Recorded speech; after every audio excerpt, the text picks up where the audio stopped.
Every part of you that looks calm on the outside may still be carrying a fear no one else can see. When the room becomes quiet, when the phone stops ringing, when no one needs you to be strong, something deeper can rise. The old tension, the feeling that something might go wrong, the need to stay alert, the habit of preparing for pain before it even arrives, and the part of you that never fully learned what it feels like to be safe. Not because there is something wrong with you, but because somewhere along the way, survival became more familiar than peace. You learned to watch people closely, to read the room, to notice changes in tone, silence, distance, and mood, to stay ready, to stay careful, to protect yourself before anyone had the chance to hurt you again. And maybe that helped you once. Maybe it kept you standing. But there comes a time when the same protection that saved you begins to exhaust you. A time when the mind no longer needs another warning. It needs permission to rest. The Stoics understood something powerful about this. They knew that safety does not come from controlling every person, every outcome, or every tomorrow. It comes from building something steady inside yourself, from knowing what is yours to carry and what is not, from learning that a thought is not always a threat, that uncertainty is not always danger, and that peace begins when you stop asking the outside world to promise that nothing painful will ever happen. Tonight, that is what this journey is for. 4 hours to soften the part of you that has been bracing for too long. 4 hours to loosen the grip of old fear. 4 hours of Stoic wisdom to help you stop living as if danger is always around the corner, and begin discovering the quiet strength of finally feeling safe within yourself. And perhaps this is where the first real shift begins, because before you can feel safe inside yourself, you have to notice how often your mind leaves the present and runs toward a future that has not happened. Sometimes the danger is not in the room. It is in the next hour, the next phone call, the next conversation, the next mistake, the next loss, the next thing that could go wrong. And when the mind keeps traveling there, the body often follows. Your heart tightens over an event that has not happened. Your stomach turns over words no one has spoken. Your sleep disappears because your mind is preparing for a tomorrow that may never arrive. You can be sitting in a quiet room with nothing threatening around you, yet inside it feels as if something is coming. This is one of the hardest ways to live, because the fear feels real, even when the danger is only possible. The Stoics understood this problem thousands of years ago. Seneca wrote about how often human beings suffer more in thought than they do in reality. He was not saying that pain is fake. He was saying that the mind has a strange ability to take one possible difficulty and experience it again and again before life has even decided whether it will happen. Think about how this works. Someone does not return your call, and your mind begins writing a story. Maybe they are angry. Maybe you did something wrong. Maybe the relationship is changing. Maybe they are leaving. Maybe this is the beginning of something painful. Nothing has actually happened yet. There is only silence. But within minutes, that silence can become rejection, abandonment, conflict, and loss inside your mind. The body does not always understand the difference. It reacts to the story as if the story were already true. That is why one of the most powerful questions you can learn to ask yourself is simple. What is happening right now? Not what could happen. Not what happened 5 years ago. Not what your fear predicts will happen next. What is happening now? Perhaps the answer is much smaller than the story your mind has created. Right now, I am sitting in my room. Right now, no one is shouting. Right now, I have not received bad news. Right now, I am breathing. Right now, this moment is quiet. That may sound almost too simple. But this is how you begin separating reality from prediction. For someone who has never felt fully safe, Quiet can feel suspicious. You may know this feeling. Things are going well, but instead of enjoying them, you begin waiting for the problem. A peaceful week passes, and part of you starts wondering when the bad news will come. Someone treats you kindly, and instead of receiving the kindness, you wonder what they want from you. You finally have a calm evening, and your mind starts searching for something to worry about. It is as if peace itself has become unfamiliar, and unfamiliar things can feel dangerous. But a quiet moment is not always the calm before the storm. Sometimes it is simply a quiet moment. That sentence may be more important than it first appears. Because when you have spent years preparing yourself for disappointment, your mind can begin treating every peaceful period like borrowed time. You enjoy nothing completely because part of you is standing guard. You laugh, but something inside stays tense. You rest, but you never completely let go. You love someone, but another part of you is already preparing for how much it would hurt to lose them. You receive good news, but before you can celebrate, your mind whispers, "Do not get too comfortable." This can look like wisdom. It can even feel like maturity. You may tell yourself, "I am just being realistic." But there is a difference between being realistic and rehearsing disaster. The Stoics prepared themselves for difficulty, but they did not ask themselves to live inside difficulty before it arrived. That distinction matters. Marcus Aurelius understood that life would bring change. People would disappoint him, plans would fail, illness would come, loss would come, death itself was unavoidable. But the purpose of remembering these truths was not to stay frightened. It was to stop being surprised by the fact that life is uncertain. There is a strange freedom in this. You do not need to know everything that will happen in order to feel steady. You only need to know that when life gives you the next moment, you will meet that moment then. Not tonight, not 3 weeks early, not 100 times inside your head. When it arrives. Fear often tells you that worrying is preparation. It says, "If I think about every possible outcome, I will be ready." But ask yourself something deeper. How many times has endless worry actually made you feel ready? More often it makes you tired before anything has happened. You arrive at the real problem already exhausted from the imaginary ones. You spend emotional strength on situations that never appear. You lose sleep-solving conversations that never take place. You rehearse explanations nobody asks for. You prepare for betrayal from people who may never betray you. You picture yourself losing things that are still sitting peacefully in your hands. And slowly, fear begins taking payment from the present for debts the future has not created. That is too expensive. The Stoic response is not, "Nothing bad will happen." That would be dishonest. The Stoic response is, "If something difficult happens, I will face what is real when it becomes real." There is strength in that sentence. You are not promising yourself a painless life. You are promising yourself that you will stop creating unnecessary pain before life requires it. Try noticing the language of fear. Fear loves words like, "What if?" What if they leave? What if I fail? What if I lose everything? What if something happens to my family? What if I get bad news? What if I cannot handle it?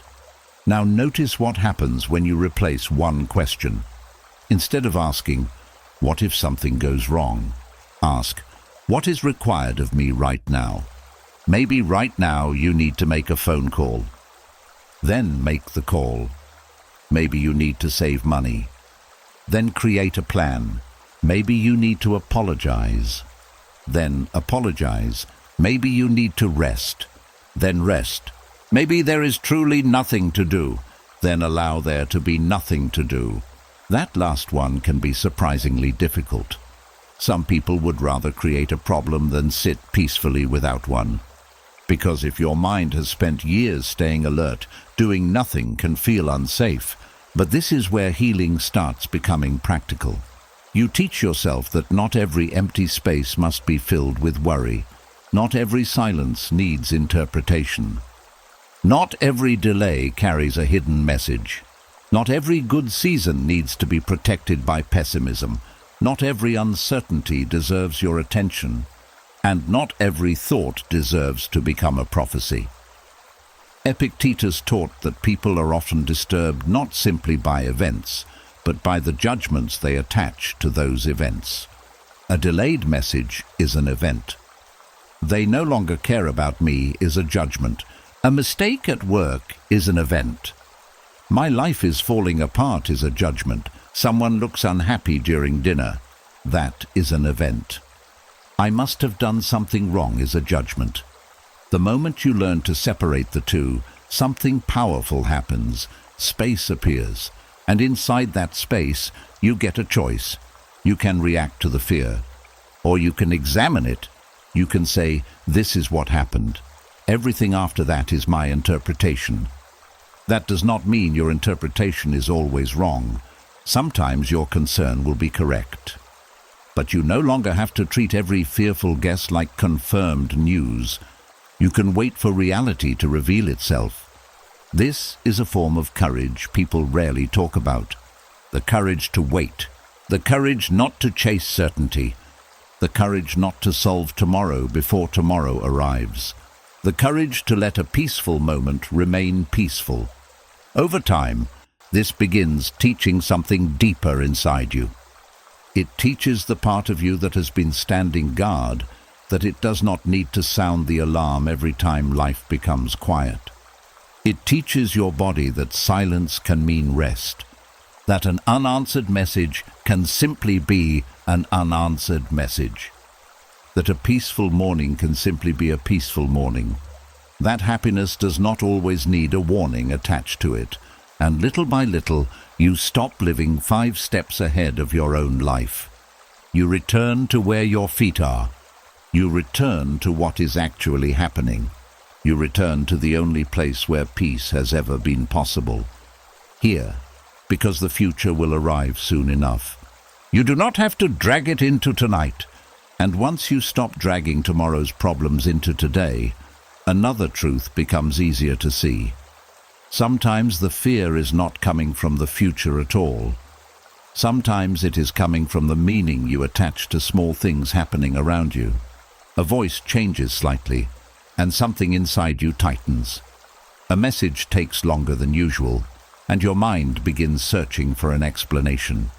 A door closes harder than expected. Someone becomes quiet. A face looks different for a moment, and before you even know what happened, your body is already preparing for trouble. This can be one of the most exhausting ways to live because the world begins to feel full of hidden signals. Nothing is ever just what it is. Silence feels loaded. A short answer feels personal. A tired expression feels like rejection. A pause feels like anger. A change in routine feels like the beginning of loss. And the difficult part is that you may not even realize you are doing this. It can happen so quickly that it feels automatic.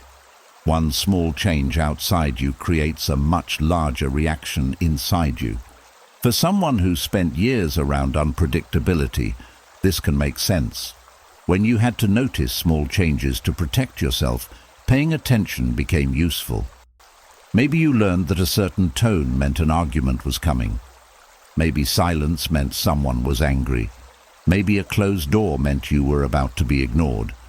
Maybe a certain look on someone's face told you it was safer to stay quiet. Over time, the mind can become very skilled at reading tiny details. The problem is that what once helped you survive one environment can become painful in another. You may still be using an old map in a place where the roads have changed. The Stoics had a powerful way of dealing with this. They taught that the first impression is not always the truth.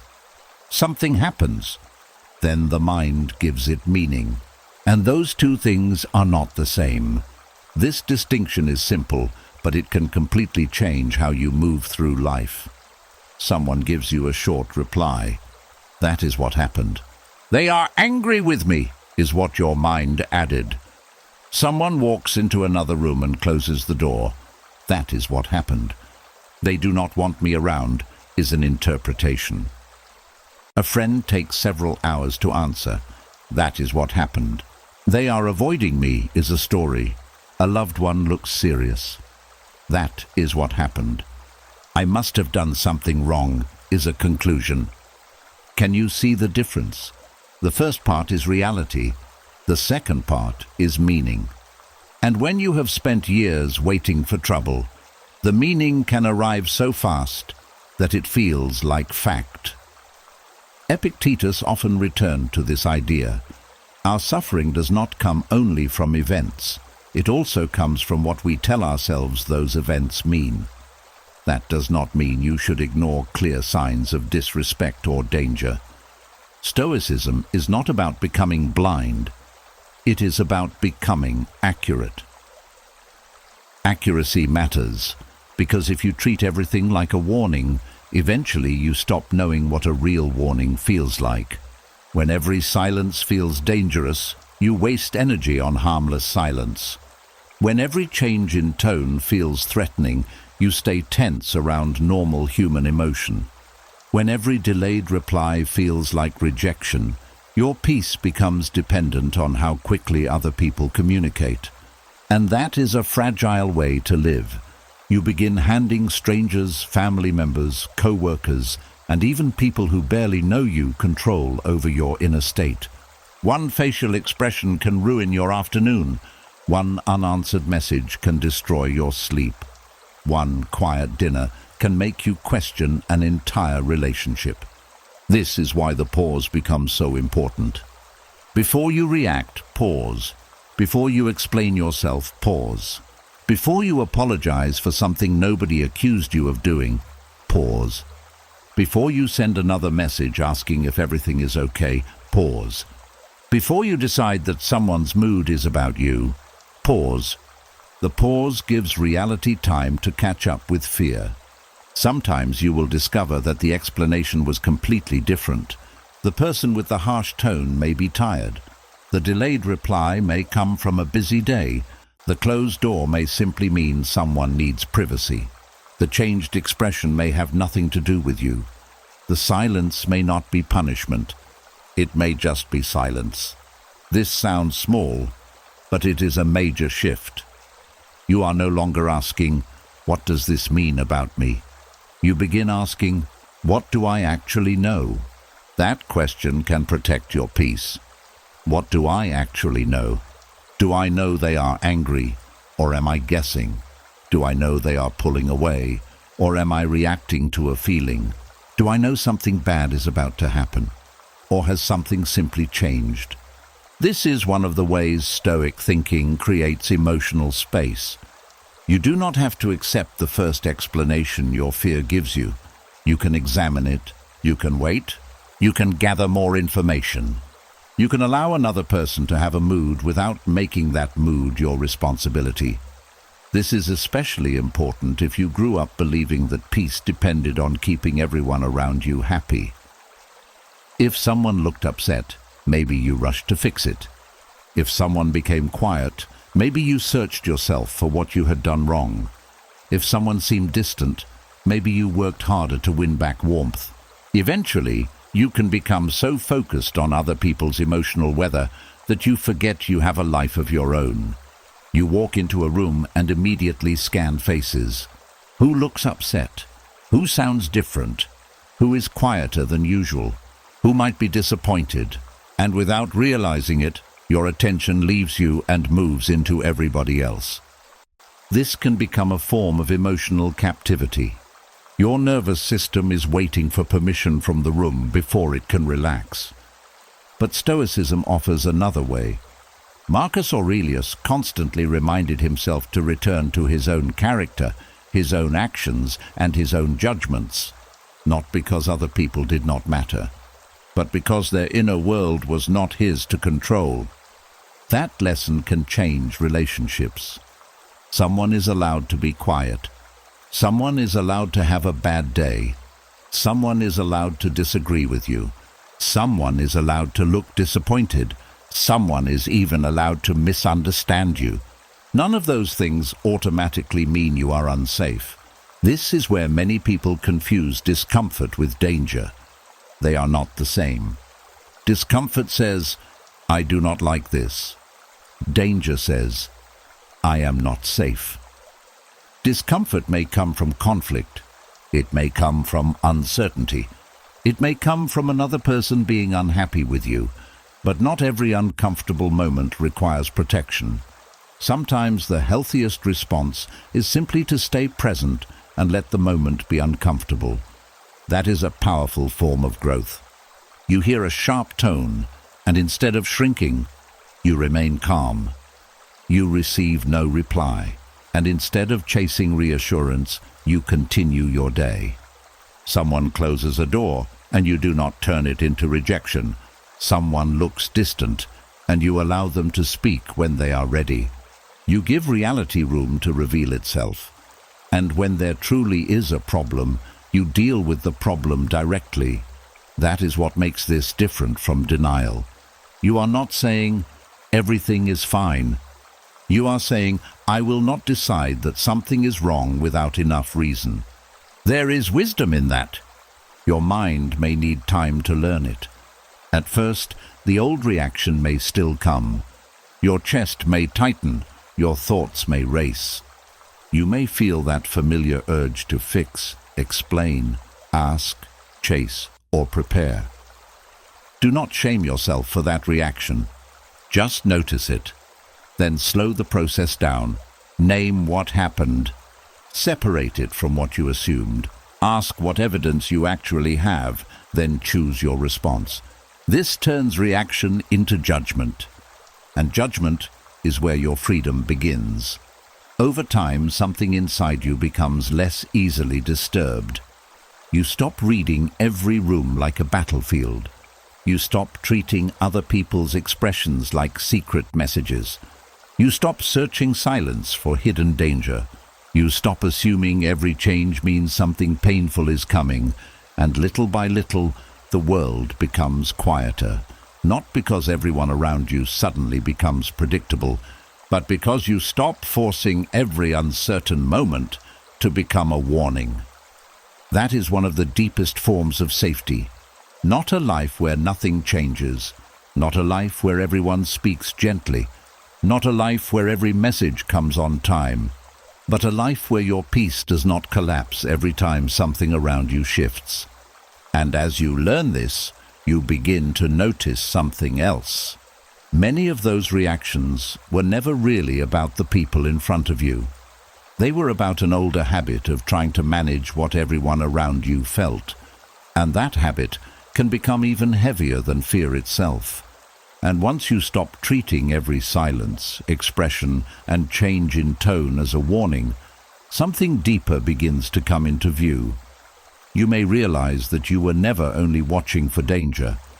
You were also watching everyone around you, trying to make sure they were okay, so that you could finally be okay too.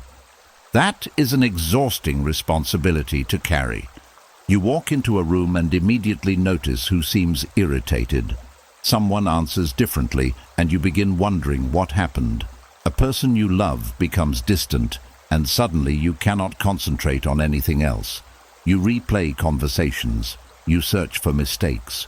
You wonder whether you should apologize, explain yourself, become quieter, become kinder, or somehow repair a problem that nobody has even asked you to repair.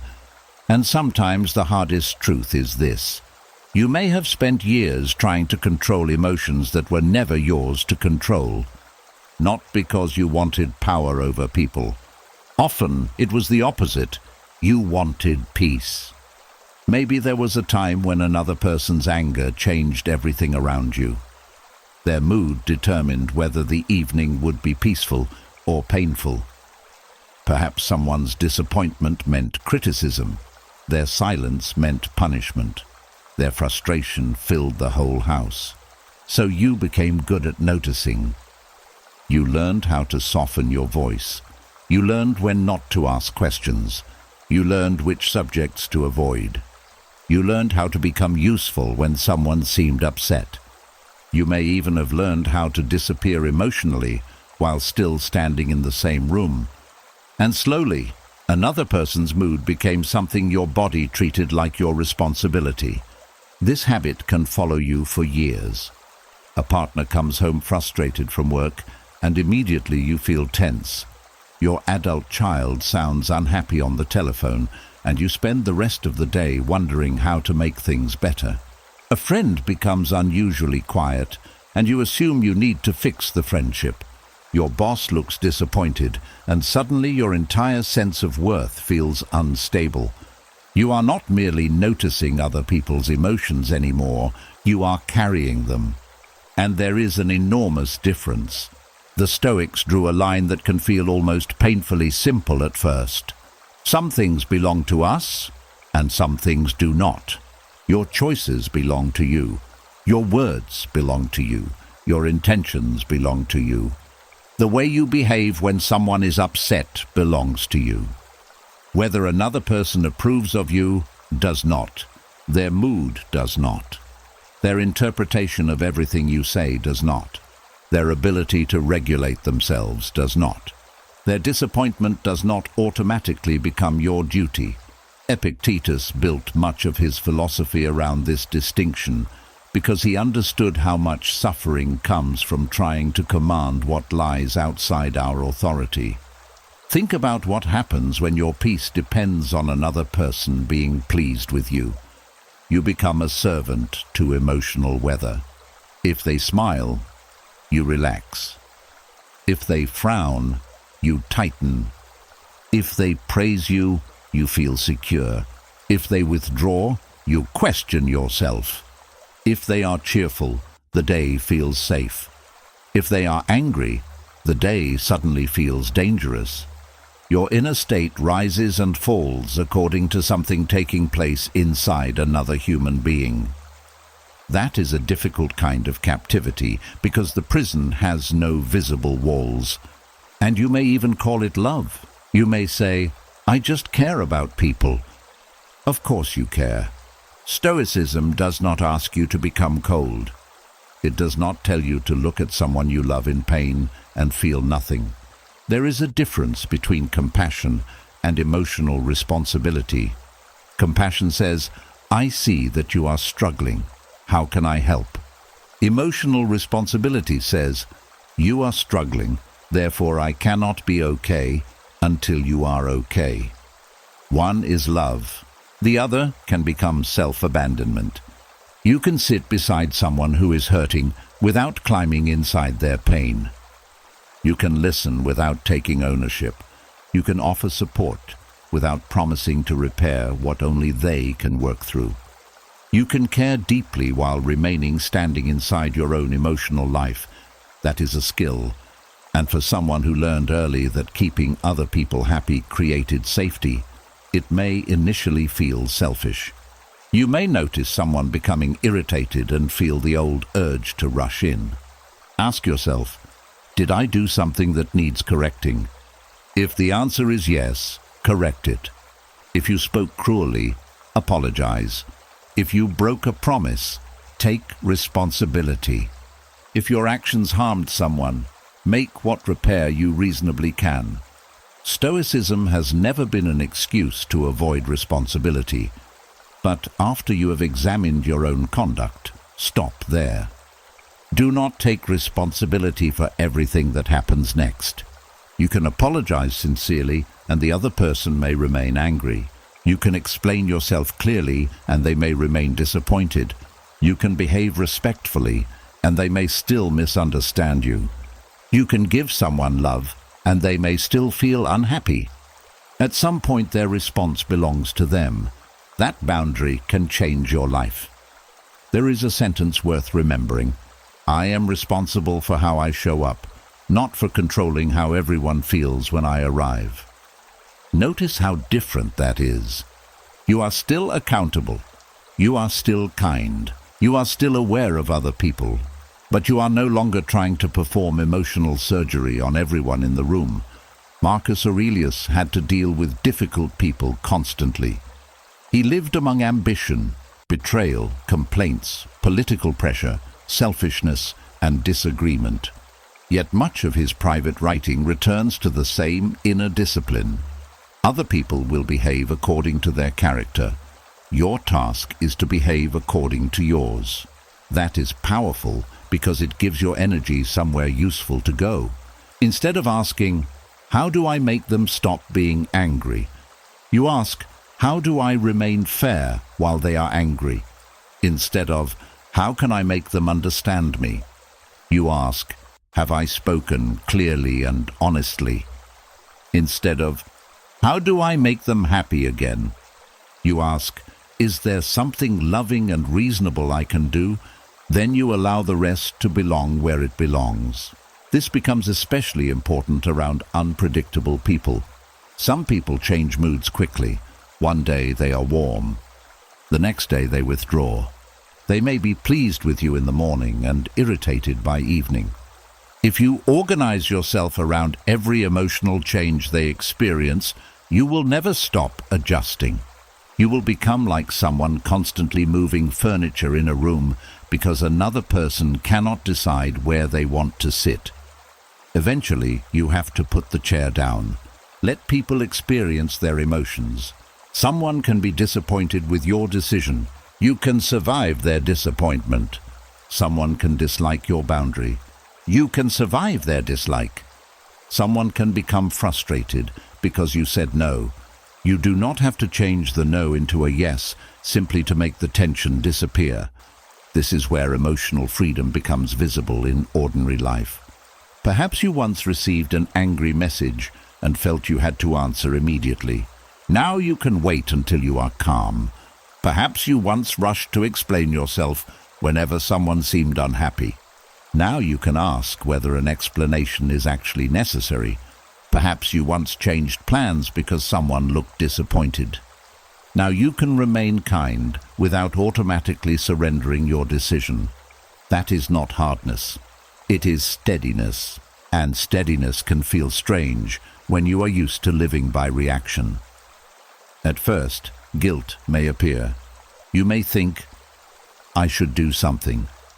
But guilt is not always proof that you have done something wrong. Sometimes guilt appears because you have stopped doing something familiar. There is a difference. If you have spent your life managing people's feelings, allowing someone to remain unhappy can feel cruel, even when you have done nothing cruel. Give yourself time to learn the difference. Another person's emotion is information. It is not always an instruction. Their anger may tell you that they dislike something. It does not automatically instruct you to change it. Their disappointment tells you that reality did not match their hope. It does not automatically mean you failed. Their distance may tell you that they need space. It does not automatically mean you should chase them. Their frustration may simply belong to their own difficult day. You do not need to turn every emotion you witness into a task with your name on it. And something remarkable begins to happen when you stop. You have more energy. Because emotional monitoring requires enormous attention. You may not notice how much strength it consumes until you begin releasing it. You eat dinner without analyzing everyone's voice. You finish a conversation without replaying every sentence afterward. Someone looks unhappy, and you do not immediately lose your own happiness. You allow people to have private feelings. You let them work through things. You trust adults to communicate when something needs to be communicated. And your mind finally has space for your own life. There is peace in realizing that you do not have to keep the entire emotional world around you balanced. You were never meant to. Your responsibility is smaller and more meaningful than that. Be truthful, be kind, be courageous. Correct yourself when correction is needed. Keep your character when somebody else loses their calm. Offer love without becoming responsible for another person's inner weather. And then let people carry what belongs to them. Because once another person's mood stops becoming your emergency, something inside you finally has permission to rest. And from that rest, an even deeper challenge appears. If you no longer need everyone around you to feel predictable before you can relax, then perhaps you can begin facing the thing the mind has always feared most, not knowing what happens next. And once you stop treating another person's mood like a fire you must immediately put out, a new kind of fear often appears. Because if you are no longer controlling the room, predicting every reaction, or keeping everyone pleased, you are left with something the anxious mind has always struggled to accept. You do not know what happens next. For some people, uncertainty is uncomfortable. For others, it feels almost unbearable. You want the answer before you relax. You want the promise before you trust. You want to know the relationship will last before opening your heart. You want to know the decision will work before making it. You want proof that your family will be okay, that your money will be enough, that your health will remain strong, that nobody will suddenly change, that tomorrow will behave itself. Only then, you tell yourself, will you finally feel safe. But tomorrow never signs that agreement. And this is where Stoic wisdom becomes especially powerful, because Stoicism does not teach you how to remove uncertainty from life. It teaches you how to become steady enough to live without removing it. There is a difference. If you have lived through instability, your hunger for certainty may have a history. Perhaps plans changed without warning. Perhaps someone you trusted became someone you no longer recognized. Perhaps good days could suddenly become bad ones. Perhaps promises were made and broken so often that eventually you stopped trusting words. When life has surprised you painfully enough times, the mind can make a private decision. Never again. Never again will I be caught unprepared. Never again will I trust without proof. Never again will I relax until I know exactly what is happening. So you start searching for guarantees. You ask the same question in different ways because the first answer did not calm you enough. Are we okay? Yes.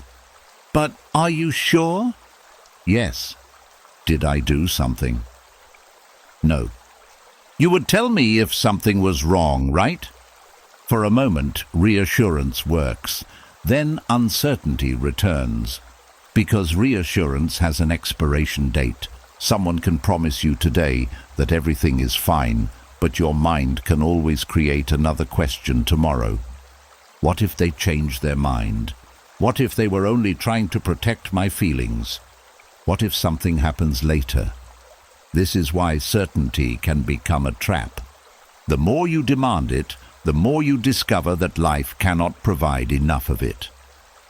Epictetus understood that much of human suffering begins when we demand control over things that were never placed under our command.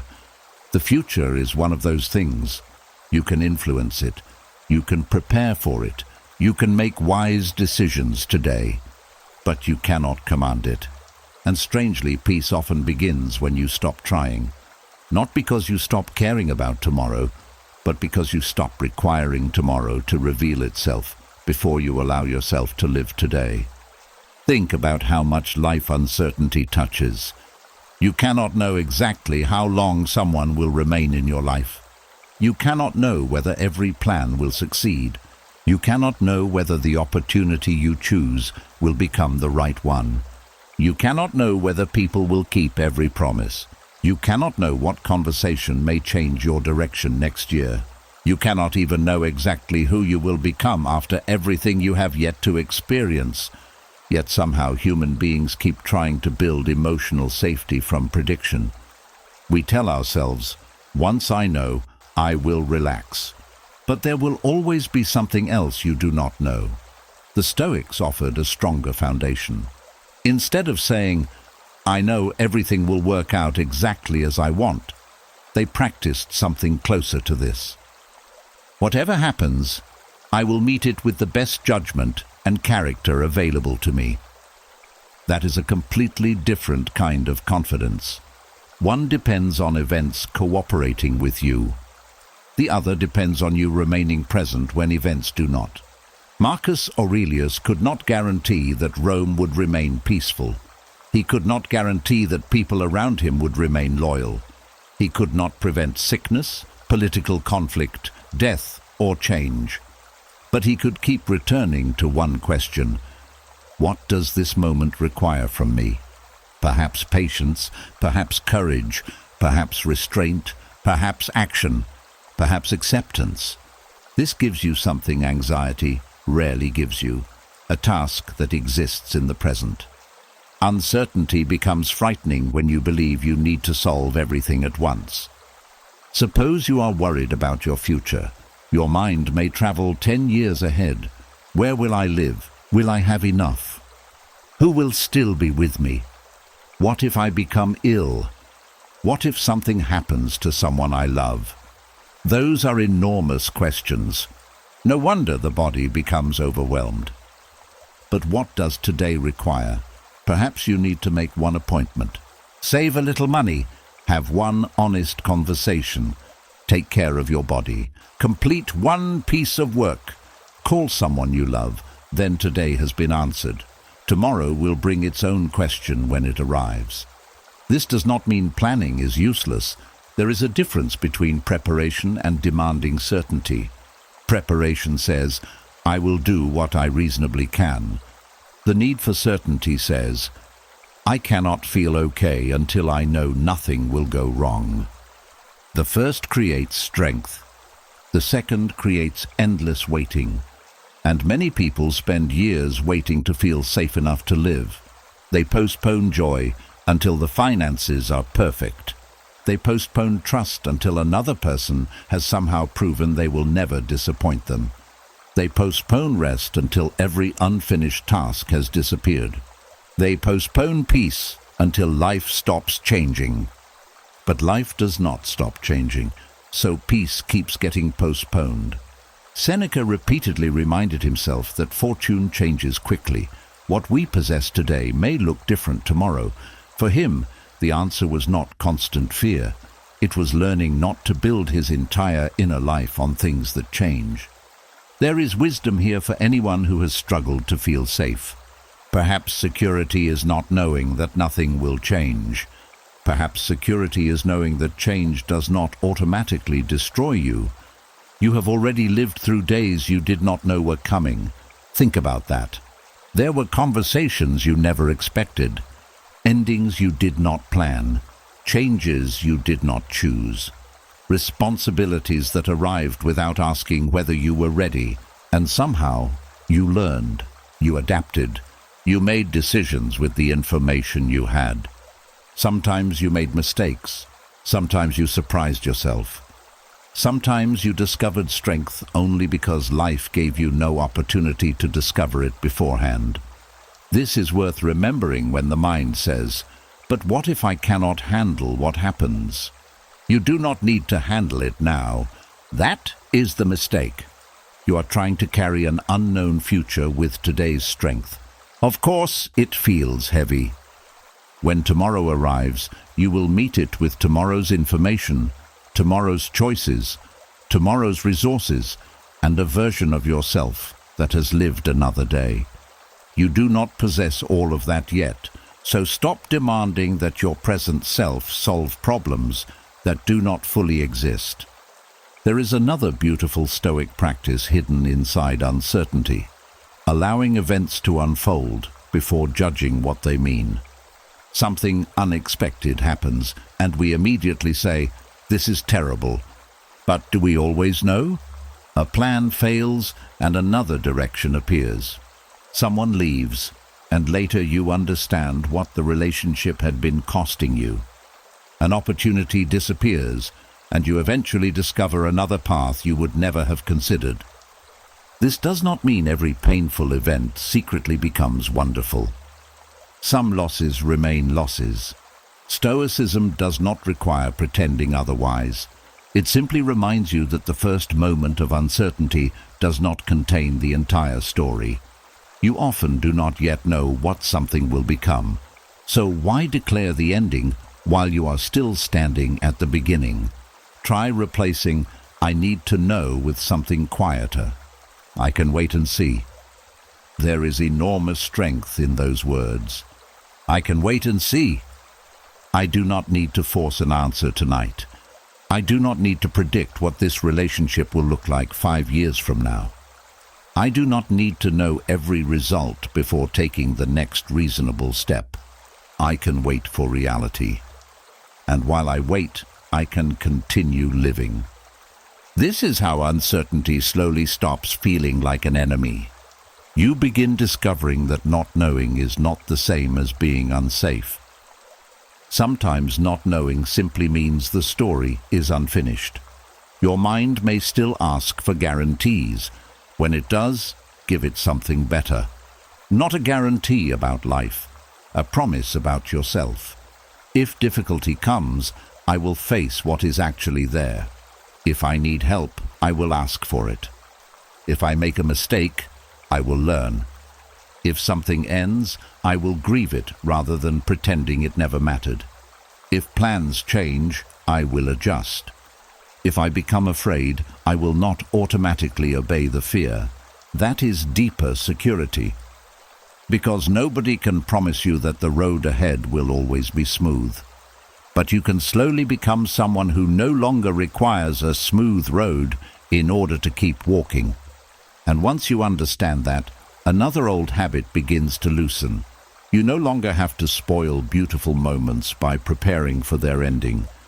You no longer need to stand inside happiness while secretly waiting for it to disappear. Because perhaps the next lesson in feeling safe is learning that something good does not become less precious simply because it cannot be guaranteed forever. And once you learn that uncertainty does not have to be defeated before you can feel safe, something unexpected may happen. Life begins to feel lighter. A peaceful afternoon arrives. Someone treats you well. Things finally seem to be working. And just when you should be able to enjoy it, a quiet voice inside you whispers, "Be careful, this will not last." For some people, happiness itself feels dangerous, not because they do not want it, but because somewhere along the way, they learned that good things can disappear. So instead of fully entering a beautiful moment, they stand at the edge of it, watching, waiting, preparing. A relationship is going well, and you begin wondering when the person will change.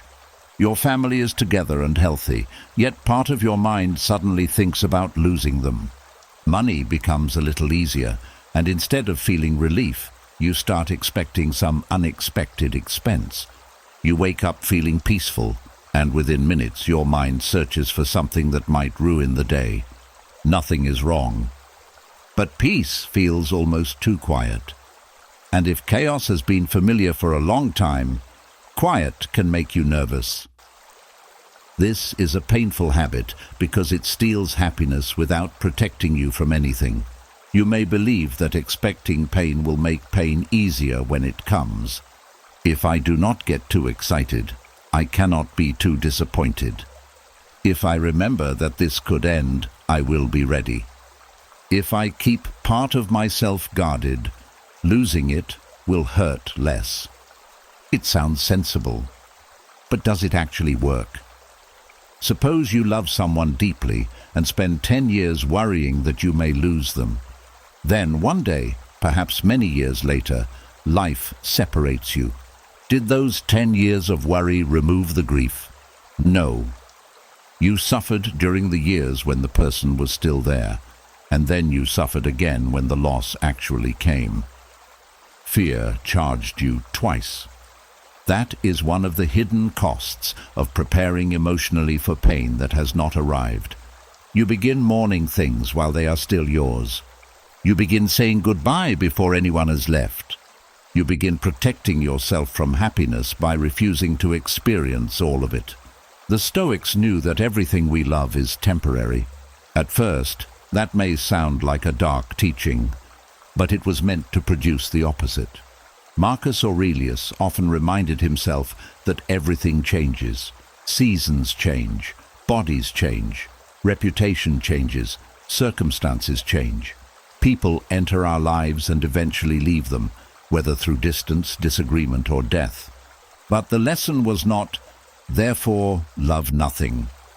The lesson was, therefore, appreciate what is here while it is here.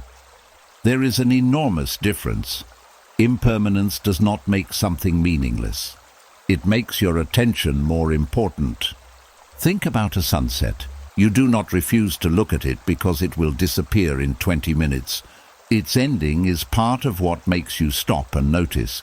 You do not become angry at autumn because the leaves will fall.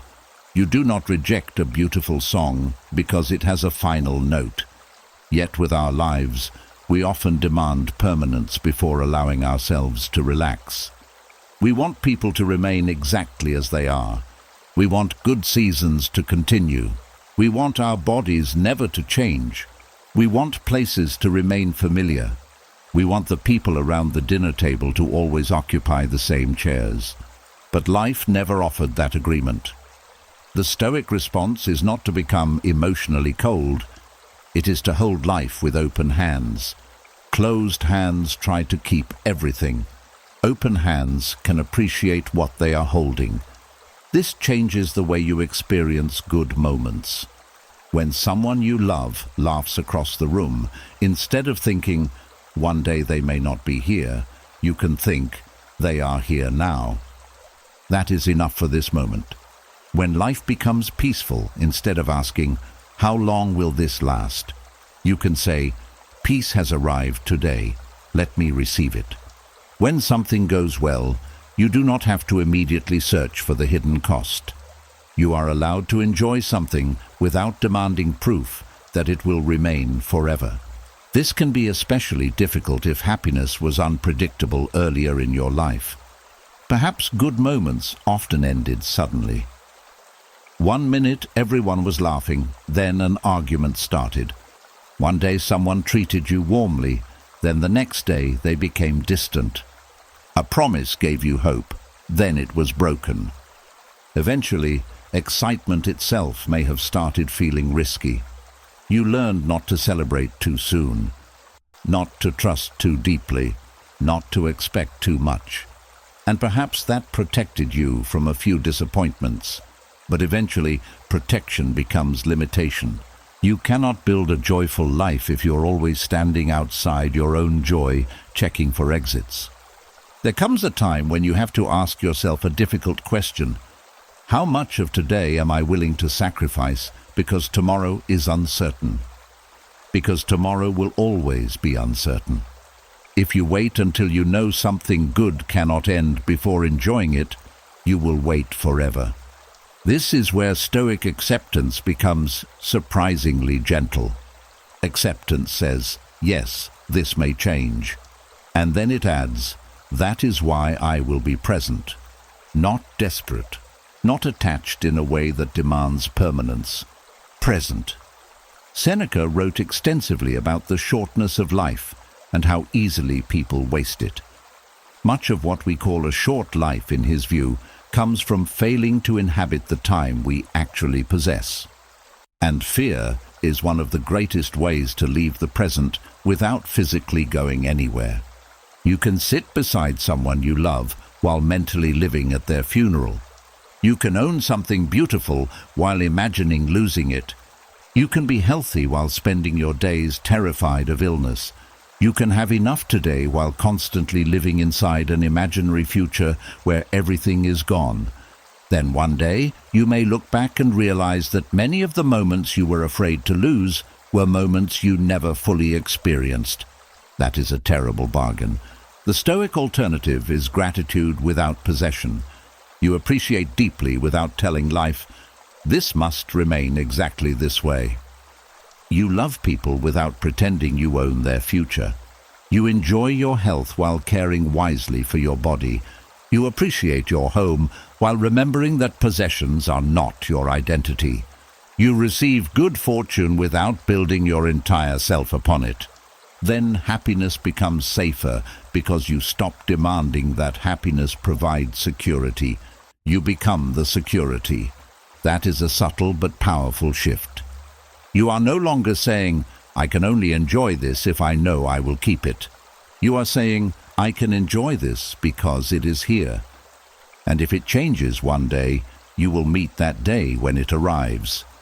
This does not mean ignoring practical problems. If something valuable needs protection, protect it. Take care of your health. Treat your relationships well. Manage your finances wisely. Repair the roof before it leaks. Tell people you love them.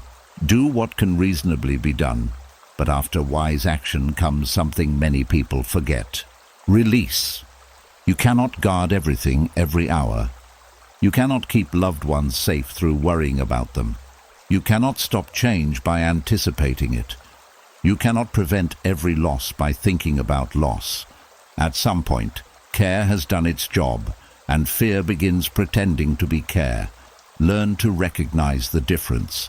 Care takes reasonable action and then returns to life. Fear keeps checking. Care calls to make sure someone arrived safely. Fear keeps creating new disasters after they answer. Care prepares for an important meeting. Fear spends the entire night rehearsing humiliation. Care saves money for difficult seasons. Fear refuses to enjoy anything because money might someday disappear. Care lives in reality. Fear keeps demanding insurance against being human, and there is no such insurance. One day, when something beautiful is happening, notice the urge to leave the moment emotionally. Perhaps you are eating dinner with people you love. Your mind suddenly says, "Nothing lasts forever." Do not fight the thought. Answer it differently. Yes, and this is here now. Perhaps you are enjoying a peaceful morning. A thought comes. Something could go wrong later. You can answer, "Yes, and nothing is wrong in this moment." Perhaps you feel deeply loved and fear whispers, "You could lose this." You can answer, "That is why I will love while I have the opportunity." Do you see what is changing? The fear may still speak, but it no longer decides how deeply you participate in your own life. This is not blind optimism. You are not telling yourself that good things never end. You are becoming brave enough to enjoy them, even though they might. That may be one of the purest forms of courage. Because anyone can relax if life guarantees that nothing will ever change. But there is no courage in a guarantee. Real peace says, "I know this moment is temporary, and I choose to be here anyway." And something beautiful happens when you begin practicing this. You stop gripping happiness so tightly. You stop constantly checking whether it is still there. You stop asking people for endless promises about the future. You stop turning every beautiful season into a countdown toward its ending. You breathe inside it. You participate. You laugh without immediately remembering that laughter ends. You receive kindness without searching for the hidden betrayal. You rest without expecting punishment for resting. You allow good things to be good. And perhaps, for the first time, happiness does not feel like something you have to protect yourself from. It simply feels like something you are allowed to experience. But there is another reason some people struggle to remain inside peaceful moments. Sometimes the mind is not only afraid that something bad will happen.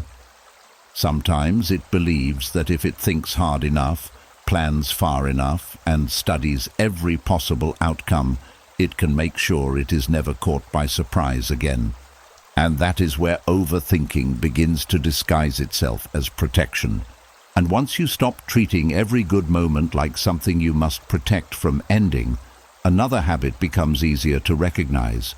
Sometimes the mind is not trying to ruin your peace. Sometimes it is trying to make sure you are never caught off guard again. That is what overthinking can become. A private rehearsal room. You go over conversations before they happen. You predict every possible response. You think about what you will say if someone disappoints you. You prepare for arguments that may never begin. You picture bad news before it arrives. You replay small details because you are afraid you missed something important. And somewhere underneath all of that thinking is a quiet promise.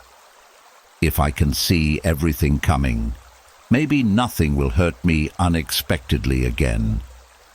That promise can feel intelligent. It can feel responsible. It can even feel like wisdom. But there is a difference between preparing for life and mentally living through every disaster that life could possibly create. The Stoics understood that difference very well. They practiced something often called premeditation of adversity. In simple terms, they sometimes reminded themselves that difficulty was possible. Plans could fail, people could disappoint them, possessions could be lost, health could change, life itself was uncertain. But the goal was never to frighten themselves for hours. The goal was to become less shocked by reality. That is very different from anxious rumination. Stoic preparation says, this might happen. If it does, how would I respond with courage and good judgment? Overthinking says, this might happen. Let me experience it mentally 20 times before anything has occurred. One prepares you, the other drains you. Suppose you have an important conversation tomorrow. Healthy preparation might sound like this.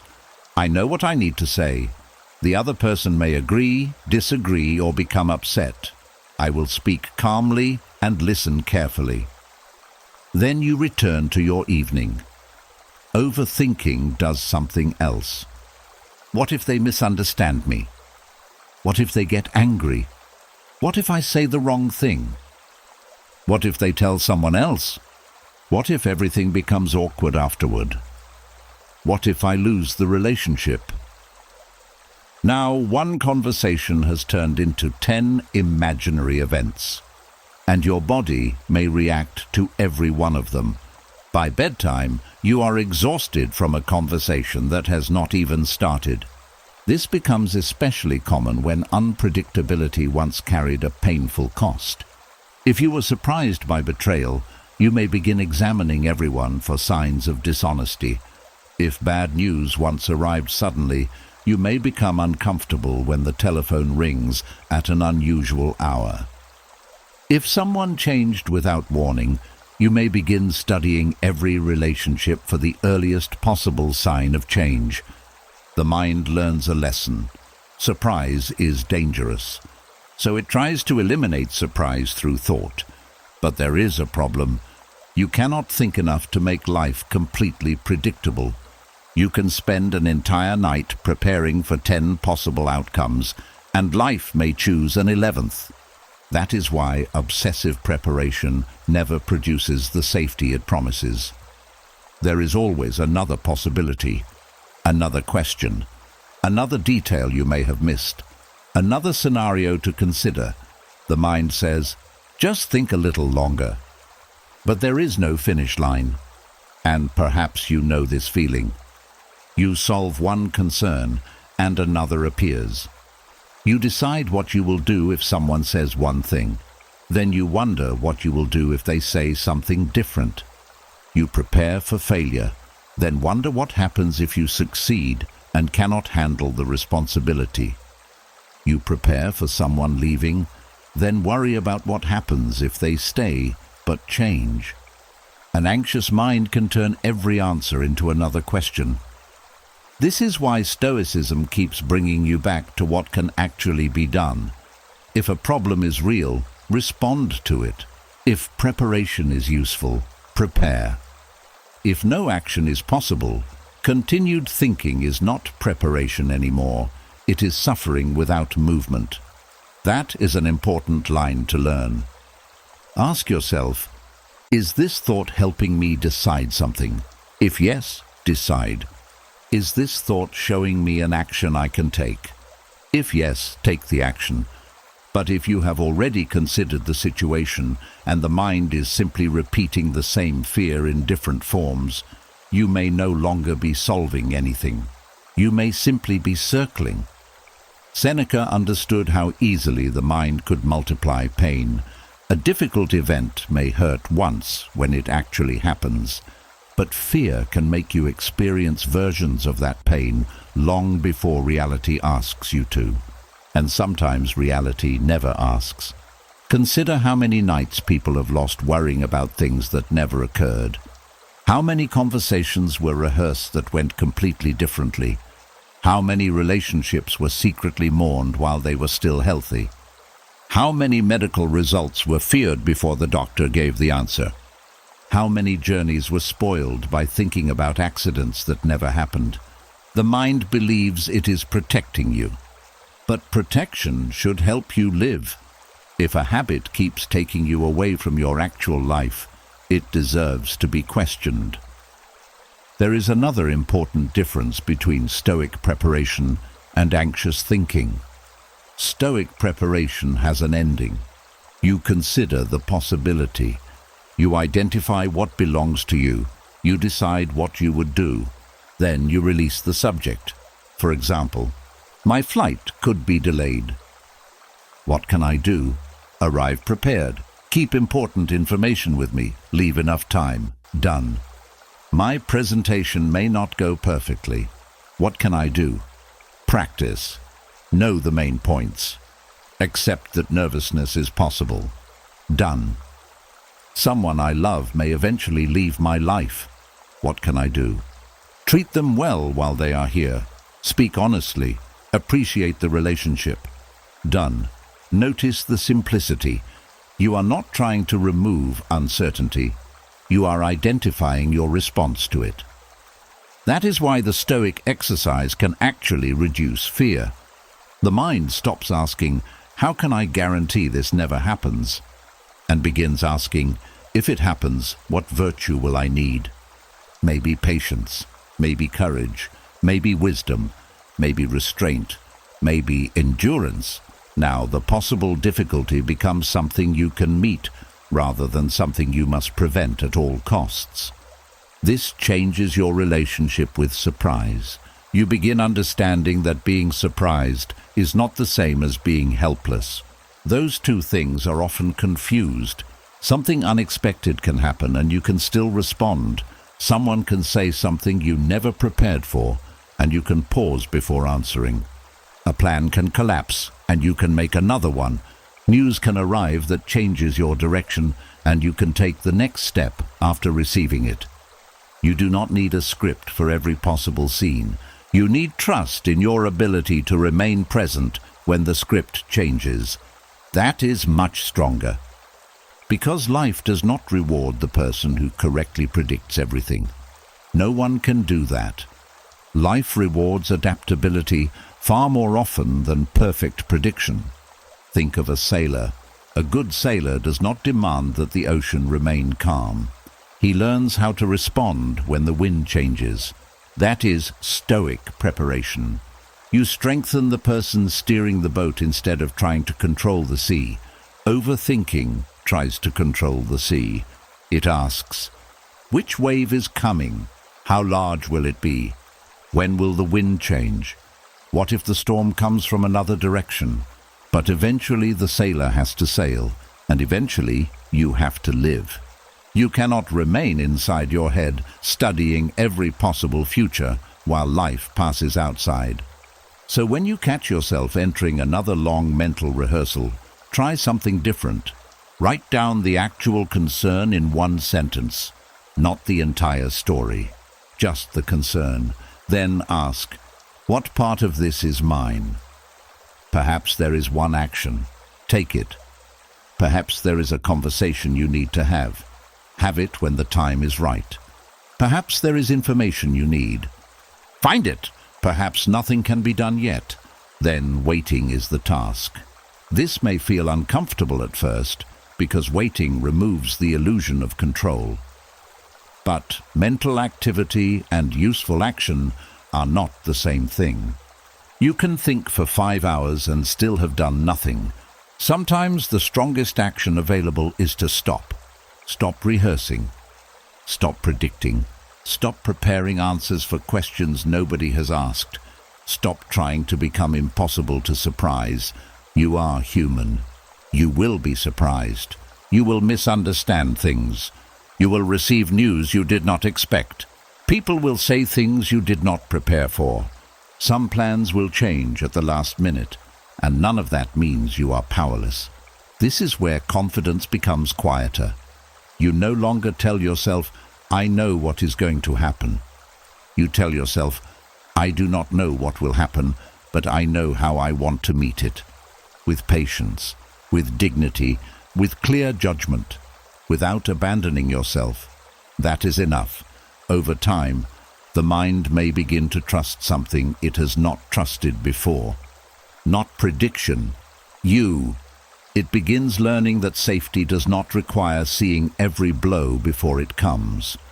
It requires knowing that when something real arrives, you can look at it directly instead of suffering 10 imaginary versions first.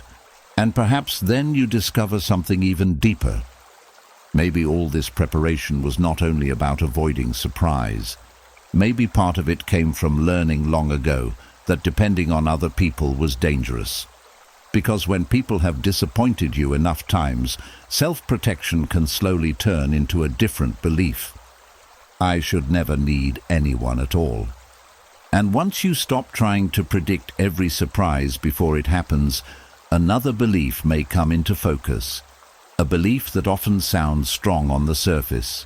A belief that may even have become part of your identity. I do not need anyone. Maybe you learned to say it with pride. Maybe you became the person who handles everything alone. You solve your own problems. You carry your own weight. You rarely ask for help. You keep your worries private. You prefer being the one others depend on, because being the one who depends on someone else feels far more uncomfortable. People may even admire you for it. They call you independent, strong, reliable, self-sufficient, and perhaps you are all of those things. But sometimes extreme independence is not freedom. Sometimes it is fear wearing armor.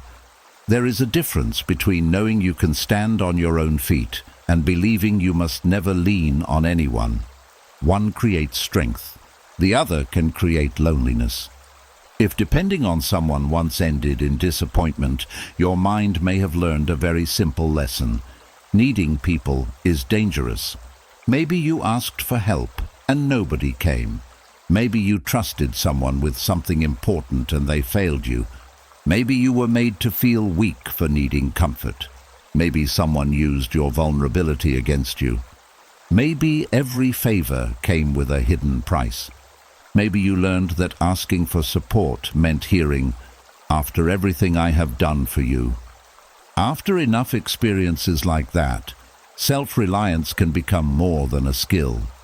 It can become a defense. You begin thinking, if I do everything myself, nobody can disappoint me. And in one sense, that is true. If you never depend on anyone, nobody can fail you in the place where you depend on them. But there is another cost. Nobody can fully support you there either. This is where Stoic wisdom must be understood carefully. The Stoics valued inner independence. They believed your character should not depend completely on wealth, praise, status, comfort, or the behavior of other people. But they were not teaching people to become emotionally sealed off from humanity. Marcus Aurelius constantly reminded himself that human beings were made to work together. Seneca wrote deeply about friendship. Epictetus taught personal responsibility, but not the idea that a wise person should disappear from relationships and need nothing from anyone. Stoic self-sufficiency means something much more balanced.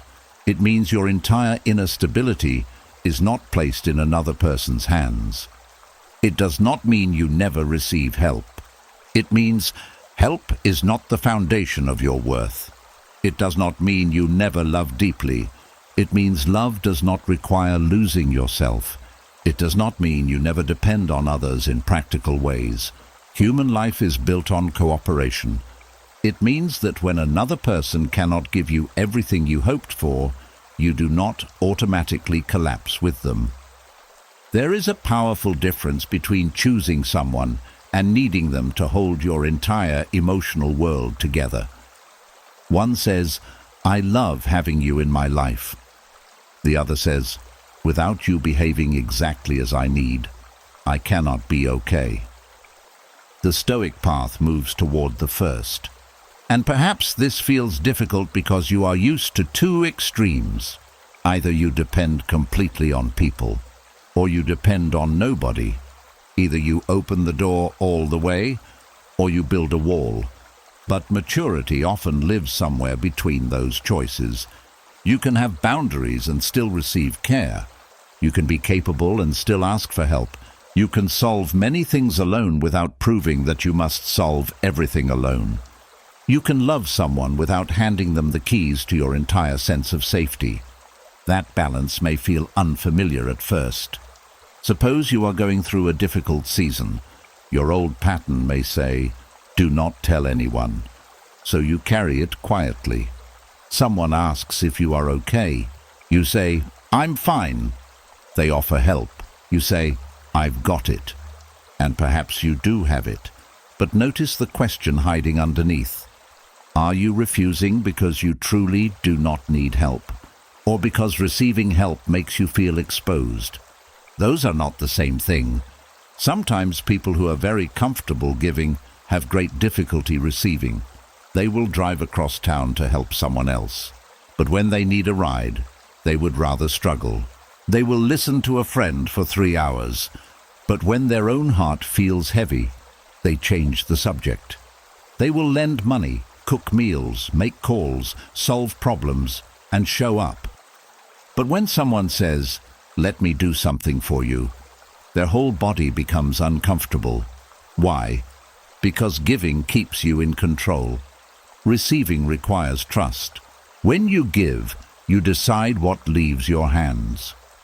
When you receive, you have to allow someone else to enter your need. And if need once came with shame, that can feel dangerous.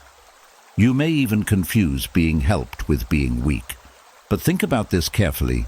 Would you call someone you love weak simply because they needed you? If your friend became ill and asked for help, would you think less of them? If an older parent needed a ride, would their dignity disappear? If someone you respect admitted that they were struggling, would their entire strength suddenly become false? Probably not.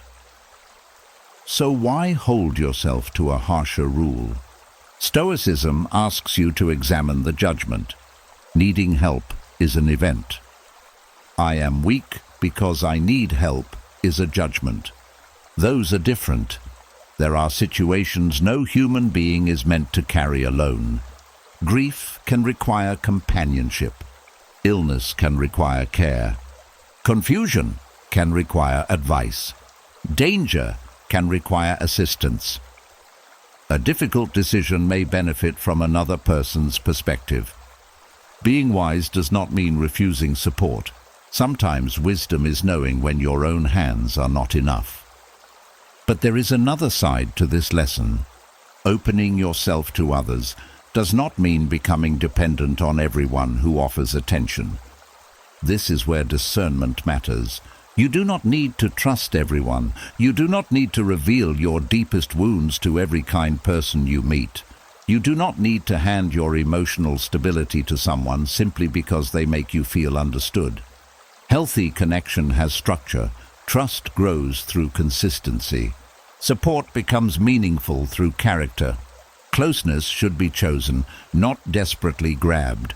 The Stoic goal is not, "I need nobody." It is closer to this. I can stand within myself, and from that place, I can choose who stands beside me. That is powerful, because now a relationship becomes a gift rather than life support. You are not with someone because loneliness terrifies you. You are with them because their presence adds something good to your life. You are not asking a friend to constantly prove your worth. You already understand that your worth cannot be measured by their availability. You are not demanding that your children call every day so you can feel important.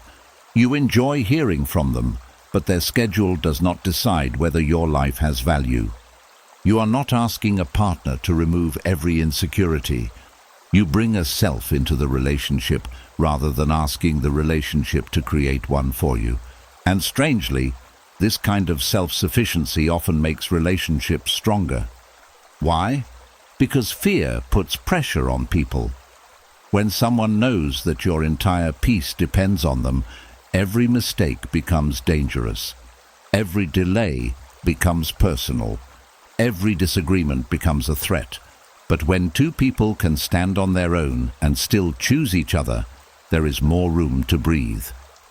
Love becomes less about rescue. Friendship becomes less about constant proof. Family becomes less about emotional obligation. You can appreciate people without trying to own their attention. There is another reason extreme independence becomes exhausting. It forces you to remain strong even when strength is not required. You may find yourself carrying 10 bags because asking someone to carry 2 feels uncomfortable. You may spend hours solving a problem that someone could help you solve in 15 minutes. You may keep information to yourself because asking for advice feels like giving up control. You may continue struggling long after support has become available. At some point, independence stops being efficient. It becomes expensive. It costs time, energy, connection, sometimes money, sometimes health, and often unnecessary loneliness. The strong person is not always the person doing everything alone. Sometimes the strong person says, "I could use a hand," and then something important happens. You discover that receiving support does not erase your independence. It may actually prove it, because you are choosing help rather than desperately clinging to it. There is a difference between dependence and cooperation. Dependence says, "You must save me." Cooperation says, "I am responsible for my life, and I am willing to let trustworthy people contribute to it." The first gives away responsibility. The second keeps responsibility while allowing connection. That is much closer to Stoic strength. Your inner life remains yours. Your choices remain yours. Your values remain yours.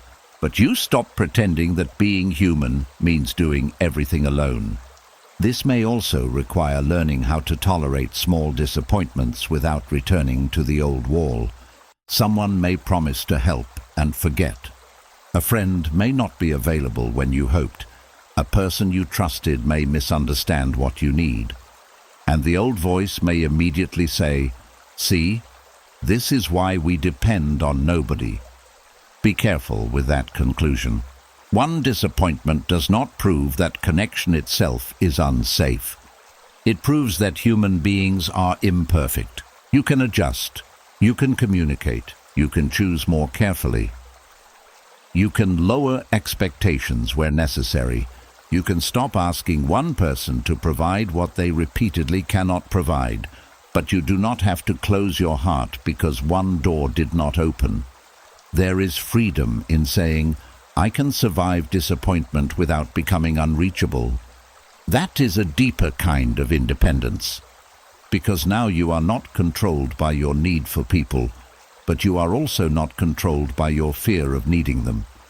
You can receive kindness. You can ask. You can say yes when someone offers. You can admit when something is heavy. You can let trustworthy people see the version of you that does not have everything handled, and you can still remain yourself. Perhaps that is what real self-sufficiency looks like. Not isolation, not emotional starvation, not proving that you can survive without everyone, but knowing that your center belongs to you. People may enter your life. They may help carry something. They may love you deeply. Some may stay for decades. Some may leave sooner than you hoped. And through all of it, you remain rooted in something deeper than their presence. Your character, your values, your ability to choose your response, your relationship with yourself. Then you no longer need to build a fortress around your heart just to feel safe. You can have doors, you can decide who enters, you can let good people come closer, because true strength is not proving that nobody can reach you. It is knowing that even when you open the door, you do not disappear. And once you stop confusing safety with isolation, another difficult truth becomes possible to face. Because even trustworthy people will sometimes disappoint you, speak harshly, misunderstand you, or fail to treat you gently. And if your peace requires everyone around you to behave perfectly, you may still be giving the outside world more power than you realize. And once you stop believing that strength means never needing anyone, another kind of strength becomes possible. You can open the door to connection without handing everyone who enters the power to disturb your entire inner world. Because even good people will have bad days. Kind people will sometimes speak carelessly. People who love you will misunderstand you. Strangers may be rude. Family members may say things they later regret. Someone may judge you without knowing your story. Someone may disappoint you when you expected better. And if your peace depends on everyone treating you gently, then your peace will always be fragile. This is difficult to accept when you have spent a long time feeling unsafe. You may secretly believe that healing means eventually reaching a life where nobody raises their voice, nobody rejects you, nobody misunderstands you, nobody behaves selfishly, and nothing touches the old wounds inside you. You begin trying to build a harmless world. You carefully choose your words so nobody becomes upset. You avoid difficult conversations. You keep your distance from anyone who might challenge you. You search for people who will always understand. You hope that if you make enough good decisions, eventually life will stop hurting. But the world does not become harmless simply because you have already suffered enough. That may sound unfair. Sometimes it is. And this is exactly where Stoic wisdom becomes valuable. The Stoics did not build their peace on the hope that people would behave well. They built it on knowing how they wanted to respond when people did not. Marcus Aurelius began one of his most famous reflections by reminding himself that he would encounter difficult people, ungrateful people, arrogant people, dishonest people, jealous people, selfish people. Why would a Roman emperor begin his day thinking about something like that? Not because he wanted to become bitter. He was removing surprise. He knew that if he expected every person to be reasonable, every unreasonable person would feel like a personal attack on reality itself. But if he remembered that imperfect people behave imperfectly, he could meet them without losing himself. That is a very different kind of safety. You stop saying, "I will be peaceful when everyone behaves properly." You begin saying, "I want to remain grounded even when someone does not." This does not happen overnight, especially if harsh treatment once meant something more serious. Maybe criticism was not simply criticism. Maybe it came with humiliation. Maybe anger was followed by punishment. Maybe rejection meant being abandoned emotionally. Maybe someone's careless words stayed with you for years. So now, when someone speaks sharply, your reaction can become much larger than the moment itself. A rude cashier can affect your entire morning. One insulting comment can replay in your head all day. A family member's criticism can make you question decisions you were confident about yesterday. Someone dismisses your opinion, and you feel the old desire to prove yourself. Their words enter you and begin rearranging the furniture. This is where Stoic strength asks a powerful question. Who gave them permission to stay inside your mind this long? They may have spoken for 20 seconds. Why should their voice occupy the next 6 hours? They may have made one careless judgment. Why should it become your private conversation for the rest of the week? They may have misunderstood you. Why must you abandon your own understanding of yourself simply because theirs is different. Epictetus understood something essential about insult. The words themselves are one part of the event. The meaning we give them is another. Suppose someone calls you foolish. There are several possibilities. Perhaps there is something useful hidden inside their criticism. Then learn from it. Perhaps they are mistaken. Then their mistake does not need to become your identity. Perhaps they are deliberately trying to hurt you. Then why assist them by continuing the attack inside your own head long after they have stopped speaking? This is one of the strangest things people do. Someone throws the first stone, and then we spend the rest of the day throwing additional stones at ourselves. They probably think I'm useless. Maybe everyone thinks that. I should have said something different. Why did I let them speak to me that way? What is wrong with me? The original event ends, but the inner punishment continues. Stoicism teaches you to interrupt that process, not by pretending words never hurt. Words can hurt. Disrespect can matter. Cruelty should not be romanticized.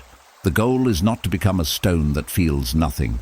The goal is to become someone whose emotions can be touched without being completely controlled. There is a great difference between being hurt and being conquered. You may feel anger, you may feel sadness, you may need time, but another person does not automatically get to decide what you believe about yourself. That authority remains yours. This is where an inner place begins to develop. A place built from your principles rather than other people's opinions. You know what kind of person you are trying to become. You know which mistakes you are willing to admit. You know which values matter to you. You know that your character cannot be accurately measured by one person's mood. Then, when someone speaks carelessly, you have somewhere inside yourself to return. Ask, is what they said true? This question requires courage. Because Stoicism is not about dismissing every criticism as somebody else's problem. Sometimes people tell us something we need to hear. If someone says you have been impatient and, when you examine yourself, you realize they are right, then use the criticism. Correct your behavior. That is strength. But if you examine the accusation honestly and it does not match reality, then release it. You do not have to carry every opinion simply because someone handed it to you. Suppose someone gives you an ugly coat. Are you required to wear it all day? Of course not. Yet people do this emotionally. Someone gives them an unfair label and they wear it for years. Difficult, selfish, too sensitive, not good enough, failure. Maybe those words were spoken during someone else's anger. Maybe they came from someone who barely understood you. Maybe they were created to control you, and still you carry them. Stoic judgment means looking at what is handed to you before accepting it. Not everything belongs inside. This also changes the way you understand rudeness. Rude people often make their behavior feel personal. Someone cuts you off in traffic. Someone speaks impatiently. Someone ignores basic courtesy. Your first thought may be, how dare they treat me this way? But notice what happens when you make their character about your worth. You give them enormous power. Perhaps the driver behaves like that with everyone. Perhaps the impatient person has spent years responding poorly to frustration. Perhaps the rude stranger would have spoken exactly the same way to whoever stood in front of them. Their behavior may reveal far more about their inner state than about you. That does not excuse it. Understanding is not the same as approval. You can say, that behavior was wrong, without adding, therefore my day must now be ruined. This is one of the most useful forms of emotional discipline.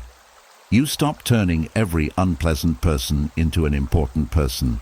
Not everyone deserves that much space in your life. Sometimes the person who irritated you at 9 o'clock in the morning has completely forgotten you by 9:15. Yet at dinner, you are still telling someone what they said. At bedtime, you are replaying what you should have said. Who is carrying whom now? Stoic peace asks you to become more careful about what gets extended beyond the moment in which it happened. Some things need action. If someone repeatedly treats you badly, perhaps a boundary is necessary. If a workplace is abusive, perhaps change is needed. If a relationship regularly harms you, Stoicism does not require endless tolerance. Inner strength and wise boundaries belong together. You can refuse mistreatment without allowing hatred to live inside you. You can leave a room without carrying the room home. You can end a conversation without spending the night continuing it alone. You can protect yourself without making bitterness your new protector. That is important, because sometimes people confuse emotional strength with tolerating everything. They think being stoic means standing there while someone insults them and feeling nothing. No. There is nothing wise about volunteering for unnecessary harm. The question is not whether you should allow people unlimited access to you. The question is whether their behavior gets unlimited access to your inner state. Those are different boundaries. You may physically distance yourself from someone and still spend years arguing with them inside your head.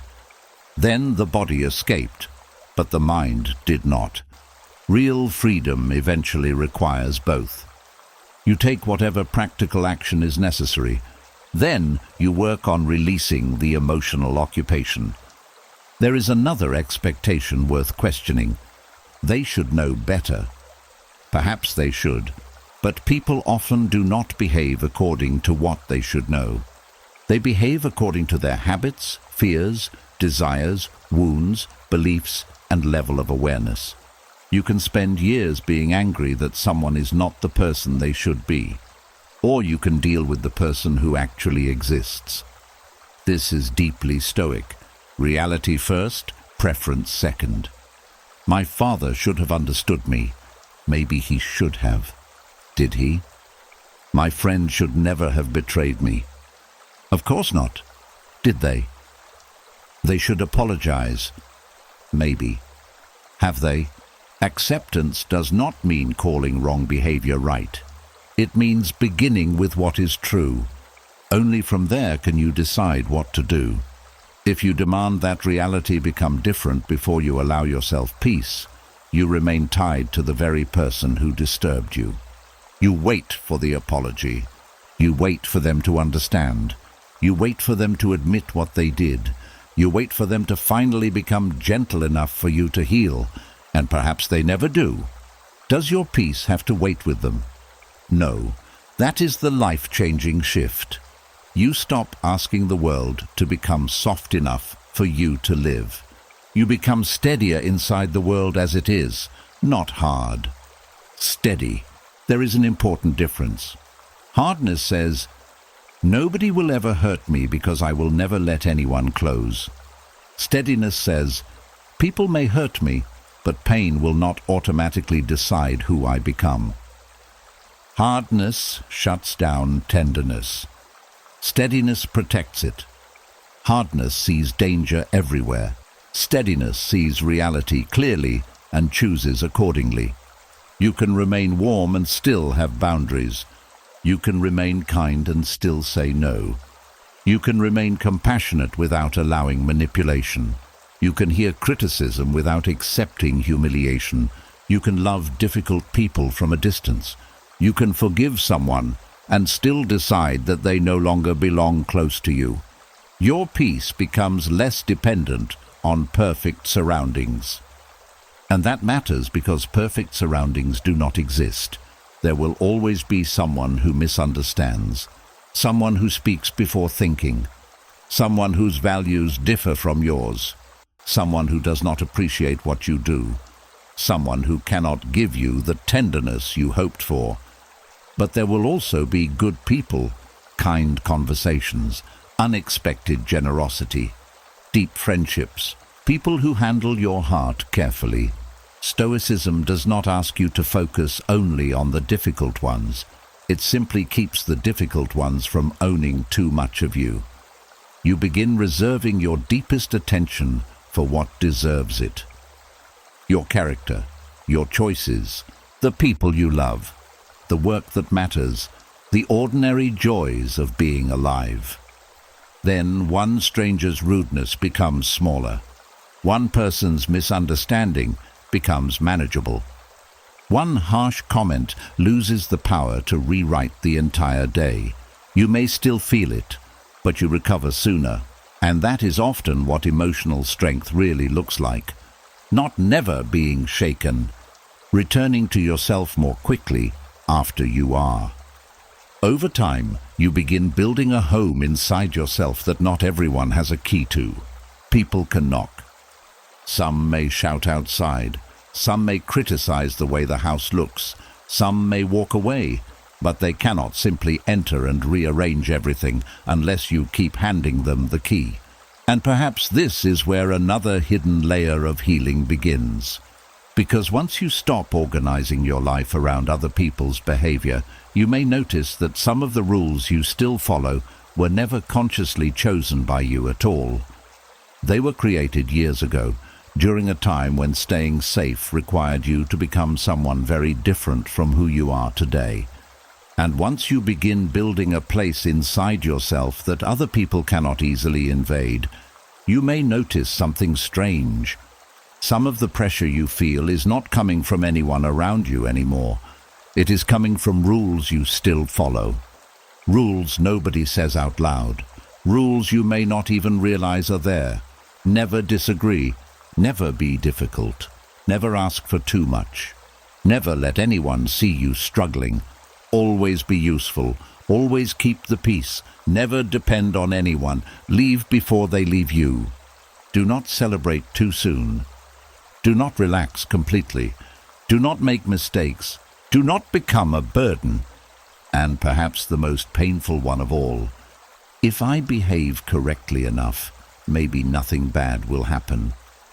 These rules can become so deeply woven into your life that they no longer feel like rules. They feel like your personality. You say, that is just how I am. But is it? Or is that how you learned to be when something inside you was trying to stay safe? That question can change everything. Because not every behavior that kept you safe in one season deserves to control every season that follows. Perhaps there was once a good reason not to disagree. Maybe speaking your mind created conflict. Maybe saying no brought punishment. Maybe having a different opinion made someone withdraw affection. So you learned to agree. You became easygoing. You nodded when you wanted to object. You said, "It's fine," when it was not fine. You learned how to swallow words before anyone could become upset by them. At the time, that may have reduced conflict. But years later, the rule can remain even when the danger has disappeared. Now someone asks where you would like to eat, and you say, "Anywhere is fine." Someone asks what you want, and you immediately consider what would inconvenience them least. Someone crosses a boundary, and instead of addressing it, you convince yourself it is not worth mentioning. You think you are being peaceful, but sometimes peacekeeping is simply fear of disagreement that has grown older with you. Stoicism asks for something more honest. The Stoics placed enormous value on examining yourself, not merely asking, "What am I doing?" but asking, "Why am I doing it?" Marcus Aurelius wrote to himself constantly because he understood how easily a person can live according to habit without ever questioning whether the habit is wise. This kind of self-examination is not about criticizing yourself. It is about checking the rules. Suppose you notice that you rarely ask for what you need. Ask yourself, what do I believe would happen if I asked? That question may reveal far more than you expected. Perhaps the answer is, they might think I'm demanding. Then ask, and if someone thinks that, what does it actually mean? Perhaps nothing. Perhaps they will simply say no. Perhaps they will understand. perhaps you will have a conversation. The danger your old rule was designed to prevent may no longer exist. But because you never questioned the rule, you kept obeying it. This happens with usefulness too. Some people learned very early that being useful made them safer. If they helped enough, worked enough, solved enough problems, stayed responsible enough, perhaps people would value them, so they became indispensable. They are the first to arrive, the last to leave, the person everyone calls when something goes wrong. They organize, they cook, they fix, they lend, they advise, they remember everyone's birthday. They take care of the details nobody else notices. And somewhere underneath all of this goodness can be a frightening question. If I stop being useful, will anyone still want me? That is not an easy question to face, because usefulness receives praise. People thank you. People need you. You feel important. So the rule becomes stronger. Always contribute. Always carry something. Never simply exist. But what happens when you are tired? What happens when you become ill? What happens when you need to receive rather than give? If your sense of belonging depends on usefulness, rest can feel like failure. You sit down and feel guilty. Someone else does the work, and you feel uncomfortable. You receive care and immediately begin planning how to repay it. You cannot simply let love arrive without earning it. Stoic wisdom can help separate virtue from performance. Being helpful can be virtuous. Being generous can be virtuous. Working hard can be virtuous. But virtue is chosen freely. Fear-driven usefulness says, I must do this or I may lose my place. Those are not the same thing. The Stoics wanted actions to come from reason and character, not from slavery to fear.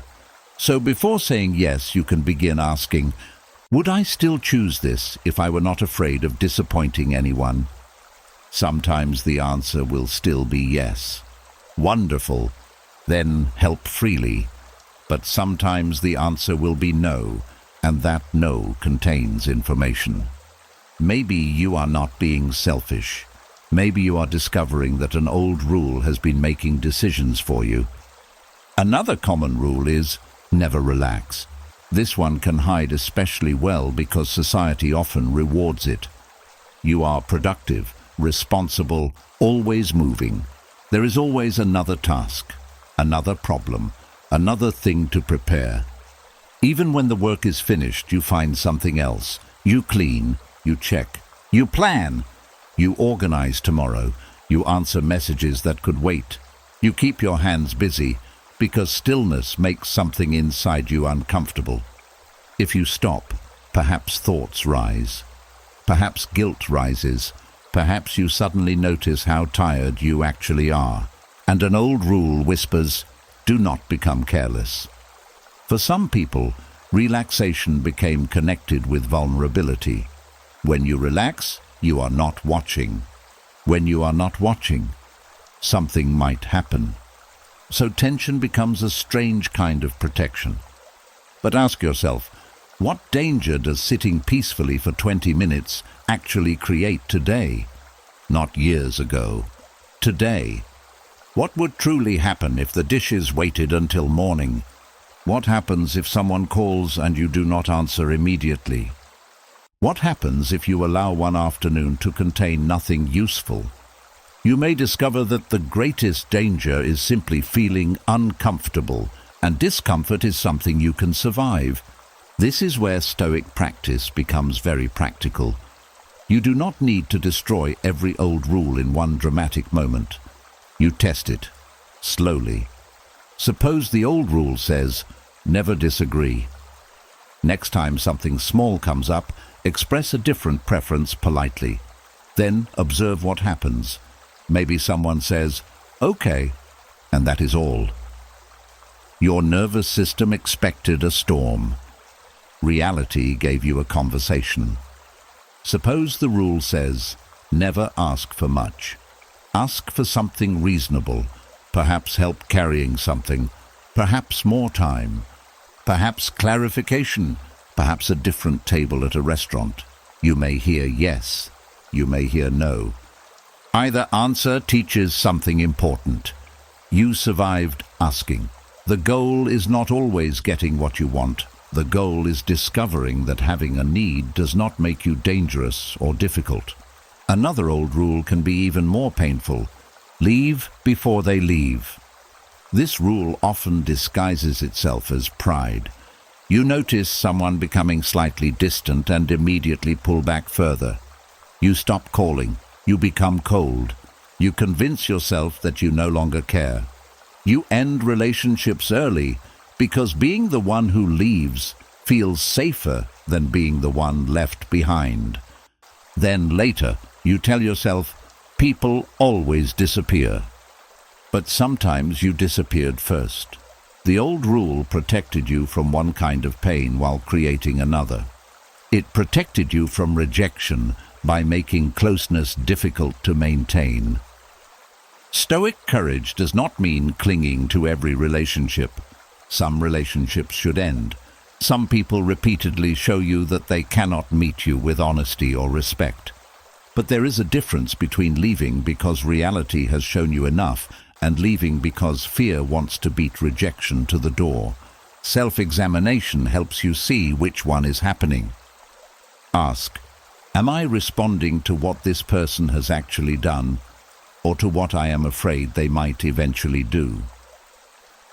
That question creates space. Maybe the relationship needs a conversation instead of an ending. Maybe someone is simply busy. Maybe they are going through something you do not know about. Maybe nothing is wrong. Or perhaps there really is a pattern and leaving is wise. Either way, your decision becomes based on reality rather than an old command. There may also be rules about emotion. Never cry, never show fear, never admit that something hurt. Never let people see you angry. Maybe you learned that emotions were dangerous. Perhaps tears were mocked. Perhaps anger created more anger.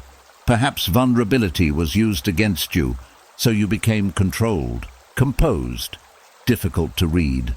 And perhaps people praise you for staying calm.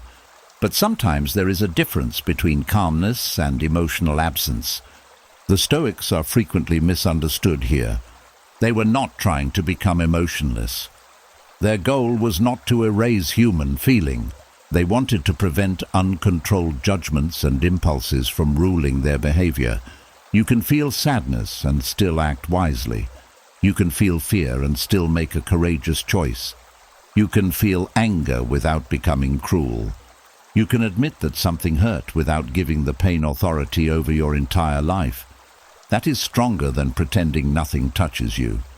There is another rule many people carry. Do not make mistakes. If mistakes once brought humiliation, anger, or rejection, perfection can become a safety strategy. You check everything repeatedly. You struggle to make decisions. You delay starting because you are afraid of doing something badly.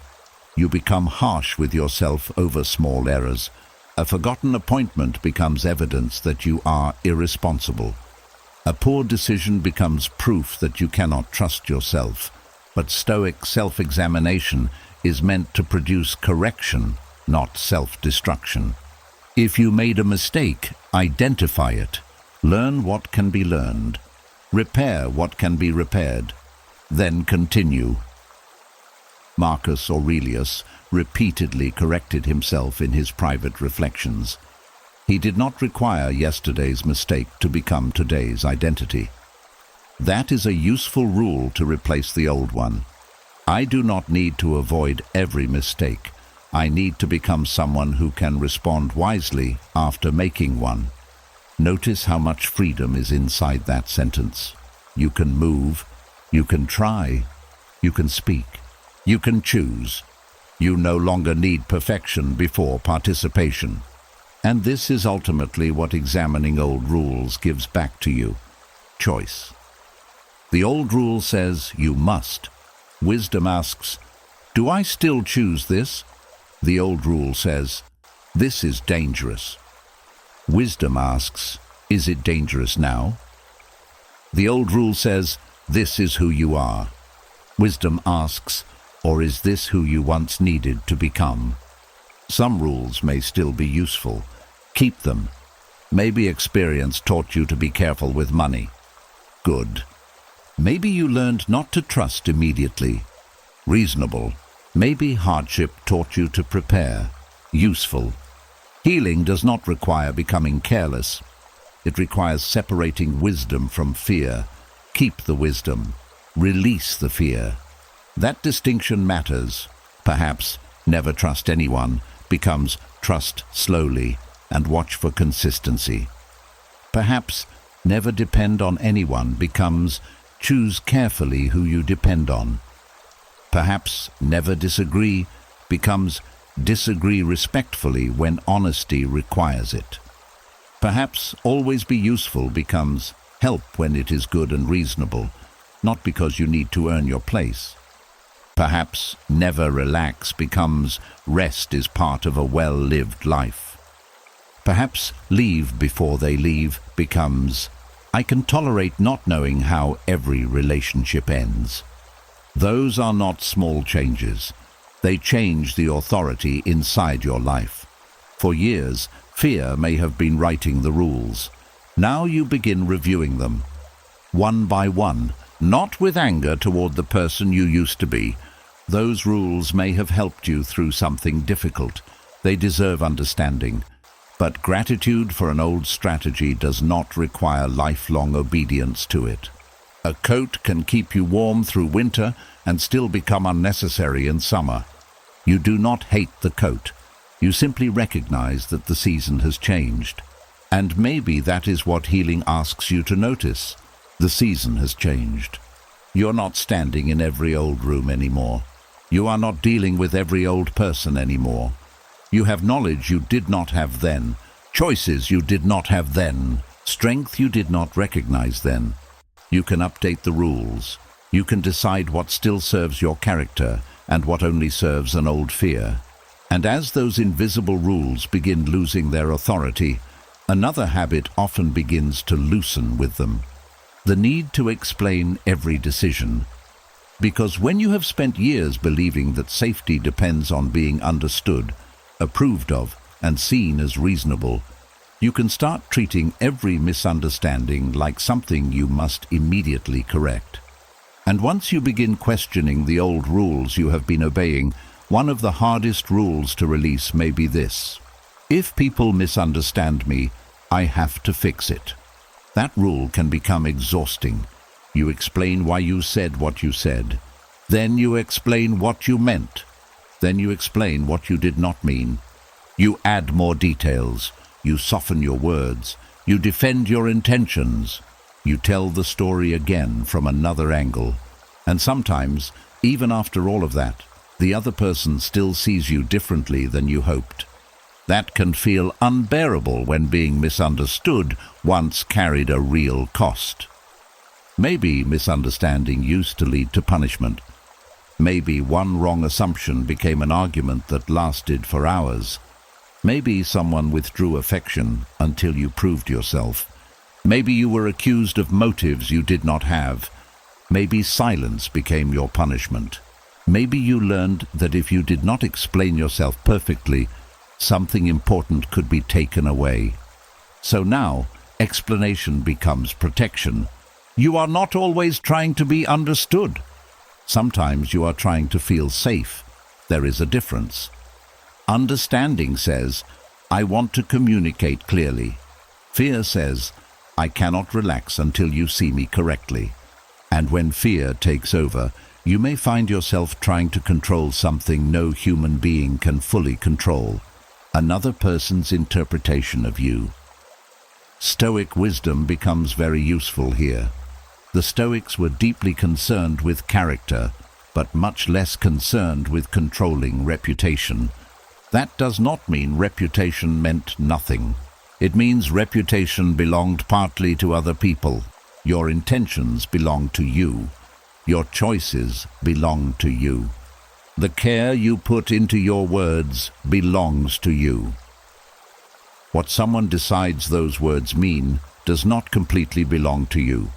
That boundary can be difficult to accept, especially if you are used to thinking, if I explain it better, they will understand. Sometimes they will, sometimes they will not. Sometimes people misunderstand because you were unclear. Then clarity is useful. Sometimes they misunderstand because they are missing information. Then explanation can help. But sometimes people misunderstand because they have already decided who you are. And no amount of explaining can make someone hear what they are committed to rejecting. That is where over-explaining becomes painful. You keep pouring words into a closed door. You think one more sentence will fix it, one more example, one more message, one more attempt to prove your heart. And each attempt makes you more desperate. You begin saying things you never needed to say. You reveal more than you wanted to reveal. You defend decisions that never required permission. You make your inner peace depend on whether someone finally says, "Okay, now I understand." But what if they never say it? Does your peace have to wait forever? This is where Stoic strength asks you to become more comfortable with incomplete control. You can tell the truth. You can speak clearly. You can correct a misunderstanding once. Then you can stop. That last part matters. Stop. Not because you no longer care. Because at some point, more explanation becomes an attempt to control another person's mind. And their mind is not yours to manage. Suppose someone says, "You only made that decision because you are selfish." You know why you made the decision. Perhaps you thought carefully. Perhaps you considered everyone involved. Perhaps you finally chose something you needed. You can explain that. You can say, "That was not my intention. Here is why I made the choice." Then what? If they still call you selfish, you have reached the edge of your authority. You cannot climb inside their mind and rearrange the conclusion. This is where many people abandon themselves. They think, if they believe I am selfish, maybe I am. Not necessarily. Another person's confidence does not make their judgment accurate. People can be completely certain and completely wrong at the same time. You have probably seen this in ordinary life. Someone hears half a story and reaches a full conclusion. Someone sees one moment and decides they know a person's entire character. Someone judges a decision without knowing what happened before it. Someone interprets a boundary as rejection. Someone interprets silence as arrogance. Someone interprets kindness as weakness. People interpret everything through their own experiences, their own fears, their own expectations, their own wounds, their own beliefs. That means you will sometimes be misunderstood even when you communicate well. This is not always a problem to solve. Sometimes it is simply part of being human. Marcus Aurelius often reminded himself that other people would think and act according to their understanding. His task was not to control every opinion.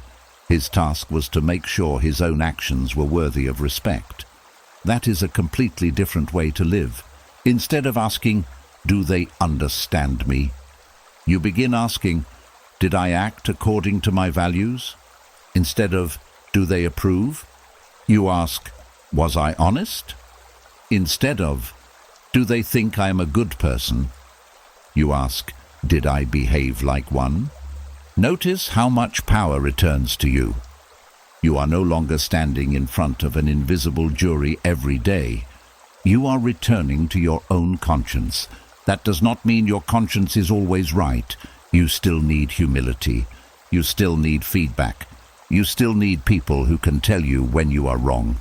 Stoicism is not an excuse to say, "I do not care what anyone thinks." That can become another kind of arrogance. The wiser position is more balanced. Listen to people. Consider criticism. Examine yourself honestly. Correct what is true. Release what is not. That is very different from needing everyone to understand you perfectly. Suppose someone tells you, "You hurt me when you said that." Do not immediately defend yourself. Listen. Maybe there is something you missed. Maybe your intention was good, but your delivery was careless. Then own that. Say what needs to be said. But suppose someone says, "You are a terrible person because you would not do what I wanted." That is different. Their disappointment does not automatically make their judgment true. You can hear it without accepting it. This is where inner clarity matters. If you do not know what you stand for, every opinion can move you. One person says, "You are too soft," and you become harder. Another says, "You are too cold," and you become softer. One says, "You should speak up more." Another says, "You talk too much." One says, "You should help more." Another says, "You need stronger boundaries." If you try to satisfy every opinion, eventually you will not know which version of you is real. Stoicism brings you back to principle. What kind of person do you want to be? Honest? Then speak honestly. Kind? Then act kindly. Courageous? Then do what is right even when someone dislikes it. Fair? Then do not twist the truth just to make yourself look better. Disciplined? Then resist the urge to send the 10th message when one clear message was enough. This last one can be surprisingly difficult. You may write something, then reread it, then add another paragraph because you are afraid the person might misunderstand. Then add another sentence because that paragraph could also be misunderstood. Soon, a simple explanation becomes an essay. Why? Because you are trying to remove every possible wrong interpretation, but you cannot. Words are not perfect, people are not perfect. Context is not perfect. Communication will always contain some uncertainty. Part of emotional safety is learning to survive that uncertainty. You can say, "I communicated as clearly and respectfully as I could." Then allow the conversation to breathe. This becomes especially important with boundaries. You say no, then guilt appears. So you start explaining, "I'm sorry, I would normally help, but I've had a difficult week, and I have several things going on, and I really hope you don't think I don't care, because I do care, and maybe next time." Notice what happened. The boundary became a request for approval. Sometimes a simple answer is enough. "I can't do that today." That may feel almost rude if you have spent years explaining everything, but clear is not cruel. Brief is not disrespectful. A boundary does not become kinder simply because you bury it under 20 sentences. In fact, over-explaining can sometimes make you sound less certain about a decision you have every right to make. The same thing happens when you change your mind. Maybe you once agreed to something and later realized it was not right for you. You may feel that you owe everyone a courtroom defense. You do not. You may owe honesty. You may owe an apology if your change affects someone unfairly. You may owe practical communication, but you do not owe endless access to your internal reasoning. Some decisions are personal. Some thoughts belong to you. Not every part of your life needs to become evidence in a case for why you deserve understanding. Seneca wrote about how often people become slaves to public opinion. This is still true today. The audience may be smaller now. Maybe it is only family, friends, co-workers, a partner. But the slavery is the same if your peace depends completely on what they think. You begin editing yourself before you speak. You ask, "How will this look?" You make decisions based on how easily they can be explained. You stay in situations longer than you should, because leaving would make someone think badly of you. You say yes because saying no would require a difficult conversation. You hide parts of yourself because someone may misinterpret them. And slowly your life becomes organized around managing perception. That is not freedom. One of the most difficult Stoic exercises is allowing another person to be wrong about you without chasing them. Let that sit for a moment. Someone may think you are selfish, and you continue living. Someone may think you are strange, and you continue living. Someone may think you are too quiet, too direct, too ambitious, too distant, too sensitive, too independent, and you continue living, not carelessly, not arrogantly, but without turning every opinion into a command. There is peace in saying they are allowed to have their view. You do not have to approve of it. You do not have to agree. You do not have to correct every version of yourself that exists in other people's minds. That would be impossible. There may be people today who remember you according to a version of you that no longer exists. There may be people who only know you through one mistake. There may be people who know you through someone else's story. There may be people who decided who you were years ago and never updated their picture. How much of your life are you willing to spend correcting all of them? At some point, your life has to become more important than your defense. This is especially true when people deliberately misunderstand you. Some people do not ask for explanation because they want understanding. They ask because they want you to keep defending yourself. Every answer creates another accusation. Every clarification creates another question. You explain one thing, and suddenly the discussion shifts to something else.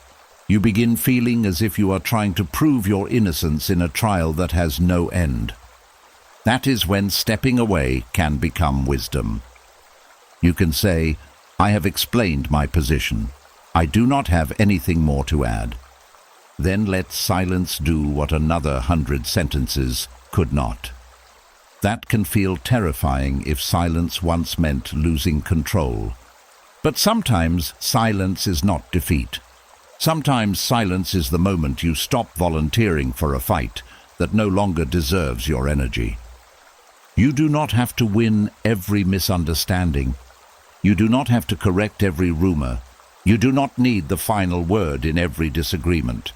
You do not need everyone to leave the conversation thinking well of you. There is an enormous amount of freedom waiting inside that truth, because now your energy can return to things that actually belong to you. Living well, keeping promises, treating people fairly, correcting your own mistakes, choosing carefully, becoming someone whose actions make endless explanation less necessary. There is an old wisdom in this. Character becomes clearer over time. One explanation may fail, but repeated behavior speaks. If someone thinks you are unreliable, you do not need to give a 40-minute speech about how reliable you are. Live reliably. If someone thinks you are cruel and you know there is truth in the criticism, become kinder. If the accusation is false, continue behaving according to your values. Time often reveals what arguments cannot, and even when it does not, you can still remain at peace. Because your job was never to control every mind that thinks about you. Your job is to govern the one mind you actually inhabit. That is the Stoic return. Back to your own judgment, back to your own character, back to your own choices. And when you begin living this way, you may notice something surprising. The urge to explain starts becoming quieter. You can let a pause remain a pause. You can let someone disagree. You can let someone leave without chasing them down the hallway with one final argument. You can allow the story they tell themselves to belong to them. And you can ask yourself one simple question before speaking again. Am I explaining this because clarity is needed, or because I am afraid of what they will think if I stop? That question can save you hours of emotional exhaustion. Sometimes explanation is necessary. Give it calmly. Sometimes repair is necessary. Make it sincerely. Sometimes you truly were wrong. Admit it without hiding behind excuses. But sometimes you have already said enough. And the next step is not another paragraph. It is tolerating the discomfort of not being fully understood. That discomfort will not destroy you. In fact, surviving it may teach you something that all the explaining in the world never could. You can be misunderstood and still remain whole. You can be judged and still know your intentions. You can be disliked and still act with dignity. You can lose someone's approval without losing yourself. And when that becomes real inside you, another hidden form of tension may finally become visible. Because even when your mind learns to stop chasing everyone's understanding, your body may still be carrying an older message. Stay ready. Stay tense. Do not let your guard down. As if the danger ended long ago, but some part of you never received the news.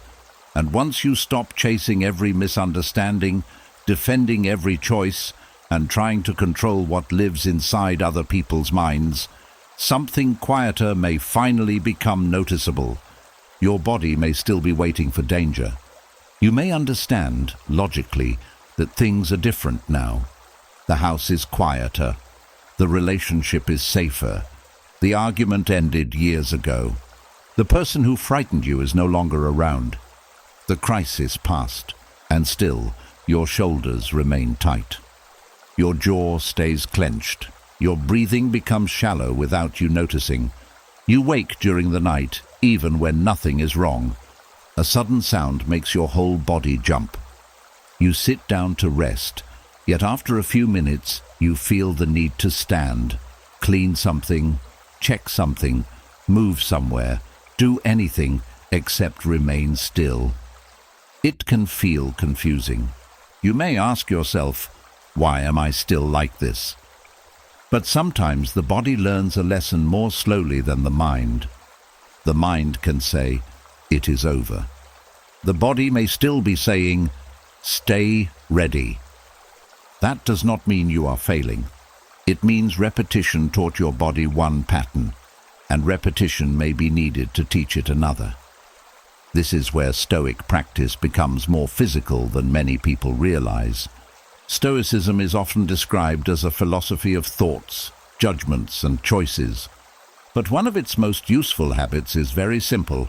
Return to what is here, not what used to be here, not what might arrive later. Here, this room, this chair, this breath, this moment. Because the body can sometimes react to memory as if memory were still happening. Suppose you hear a door close loudly. Your shoulders rise. Your stomach tightens. Before any thought becomes clear, your body has already moved. Perhaps there was a time when loud doors were followed by angry voices, so the sound became connected with something larger. Years later, a door may simply close because of the wind, but the body does not always wait for the full explanation. It reacts first. This is why present awareness matters. You hear the sound. Your body tightens. Instead of immediately following the reaction, you notice it. The door closed. Then you look at what is actually happening. Nobody is shouting. Nobody is coming toward you. Nothing else is happening. It was a sound. That small act matters. You are giving your body new information, not by arguing with it, by showing it reality. This moment is different. You may need to do this many times. That is okay. Stoic training was never built around one dramatic realization. It was practice. Marcus Aurelius wrote reminders to himself again and again. Epictetus repeated the same principles in different situations. Why? Because knowing something once does not mean you live it automatically. A principle becomes part of you through repetition. The same can be true with safety. One calm evening may not undo years of tension, but many calm evenings, noticed fully, begin to create a different experience. This is why you may want to stop rushing through peaceful moments. If you are always distracted during peace, the body barely notices that peace occurred. You finish work, turn on the television, scroll through your phone, think about tomorrow, answer messages, clean the kitchen, Plan the morning, then fall asleep exhausted. The day may have been completely safe, but were you present long enough to notice? Sometimes healing requires allowing yourself to register ordinary safety. The kettle boiling, a quiet room, sunlight through a window, a familiar chair, someone speaking gently, a peaceful drive home, nothing dramatic. That is the point. Safety is often boring, and if your body is used to intensity, boring can initially feel strange. You may even create activity because stillness makes you uncomfortable. You sit down, then remember something you need to do. You complete it and discover another thing. You check the door again. You organize something that could wait.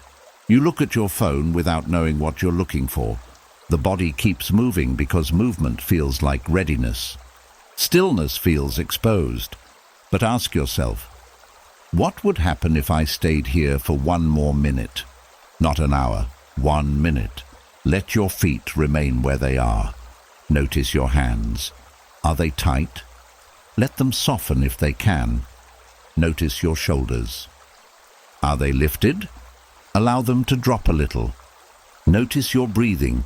You do not need to turn it into a complicated exercise. Simply notice whether you are breathing as if you are running from something while sitting in a quiet room. That observation alone can be powerful. You are not forcing calm. You are becoming aware of unnecessary tension, and awareness gives you a choice. The Stoics spoke often about impressions. An impression arrives before judgment. Something happens, and you feel an immediate reaction. Their practice was not to prevent every first reaction. It was to avoid automatically agreeing with it. The same idea can be useful here. Your body may send the impression, something is wrong. You do not have to become angry at the reaction.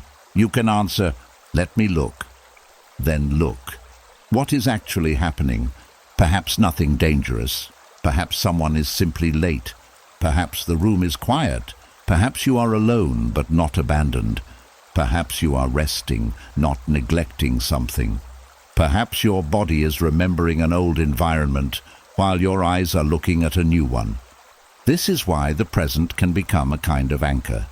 Look at what is around you, not as a trick, as evidence.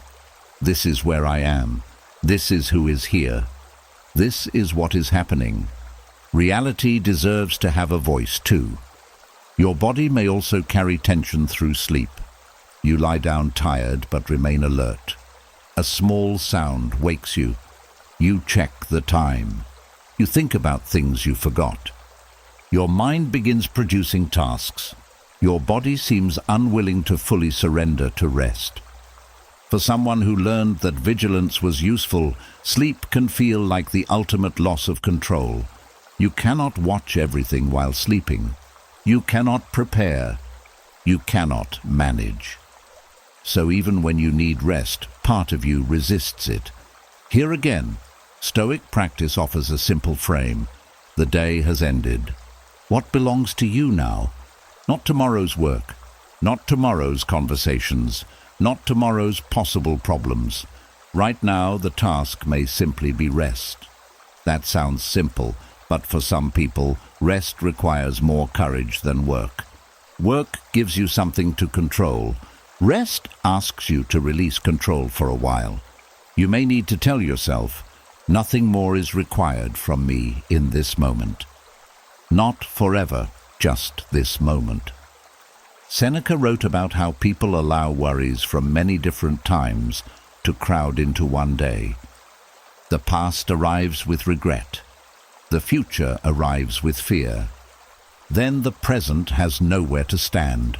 Your body can experience something similar. It can hold yesterday's tension while preparing for tomorrow's uncertainty, and you end up physically living in 3 different times at once.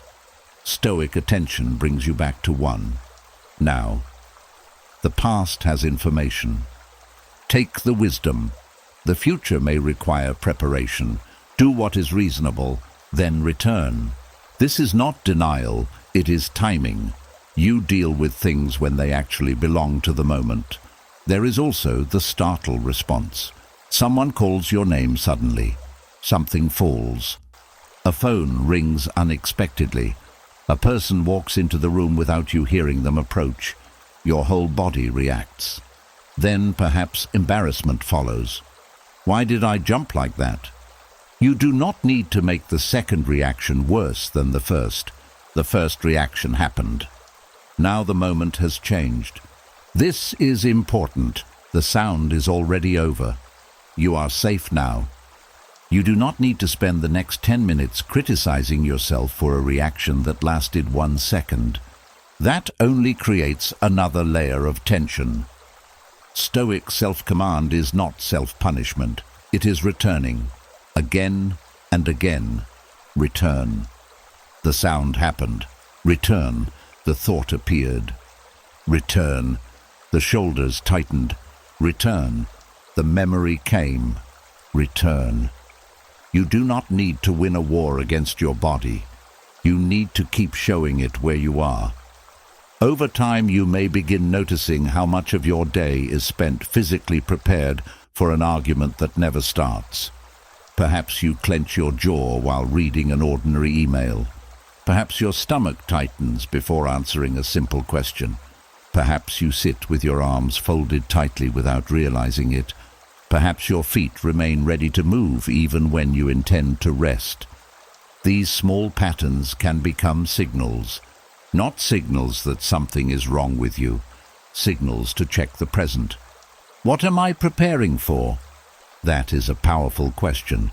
Not, why am I like this? That question can quickly turn into self-judgment. Ask instead, what am I preparing for right now? Sometimes you will discover that there really is something to address. Maybe a difficult conversation is approaching. Then prepare wisely. Maybe you are in a place where you do not feel comfortable. Then pay attention. But sometimes the answer will be nothing. And that answer matters. Nothing is happening. Nothing needs fixing. Nothing requires defense. For this moment, you can put the sword down. That is a very Stoic idea. A wise person does not stay in battle formation when there is no battle. Strength includes knowing when action is required. But it also includes knowing when action is not required. Constant readiness is not the same as courage. A soldier who never sleeps becomes weaker, not stronger. A guard who reacts to every shadow eventually loses the ability to identify real danger. Rest improves judgment. Calm improves perception. You can see more clearly when you are not constantly bracing. There is another physical habit worth noticing, making yourself smaller. Perhaps tension causes you to shrink inward. You speak softly even when there is no need. You sit at the edge of the chair. You move carefully through shared spaces. You apologize when someone bumps into you. You behave as if your presence itself could cause trouble. This can also come from older learning. Maybe taking up space once attracted unwanted attention. Maybe expressing yourself brought criticism. Maybe being invisible felt safer. But look at the present. Are you still required to disappear? Stoic dignity has something to say here. You are not more virtuous because you make yourself smaller than necessary. Humility is not erasing yourself. You can occupy a chair fully. You can speak clearly. You can walk into a room without apologizing for arriving. You can breathe deeply without asking permission. These may sound like tiny acts, but safety is often rebuilt through tiny acts, not dramatic speeches. Ordinary moments where the body expects an old result and receives a new one. You disagree respectfully. Nothing terrible happens. You rest. The world keeps turning. A door closes. No argument follows. Someone is quiet. You remain where you are. You make a mistake. Nobody humiliates you. You ask for something. You are answered normally. Each experience becomes new evidence. This moment is not that moment. This person is not that person. This room is not that room. Today is not then. Perhaps this is one of the gentlest things you can learn to tell yourself. Today is not then. You are not denying your history. You are placing it in its proper time. What happened belongs to your story. It does not automatically belong to every room you enter now. The wisdom you gained can come with you. The constant alarm does not have to. That distinction matters. You do not need to forget what taught you caution. You simply do not need to react as though the lesson is happening again every minute. And perhaps one evening, you notice your shoulders are lower than usual. You realize you have been sitting quietly for half an hour without finding something to do. A sudden sound happens, and your body settles again more quickly. You wake during the night, notice that nothing is wrong, and return to rest instead of searching for a problem. These changes may be so small that nobody else notices. But you will. Because safety does not always arrive as a powerful feeling. Sometimes it arrives as the absence of something. One less clenched muscle, one less unnecessary check, one less moment spent preparing for conflict, one more breath taken without urgency, one more quiet minute that remains simply quiet. And eventually, the part of you that has been standing guard may begin learning something new. It does not have to earn its right to rest. It does not have to protect everyone. It does not have to remain useful every second. And that realization leads to another hidden pattern. Because for some people, being needed has always felt much safer than simply being loved.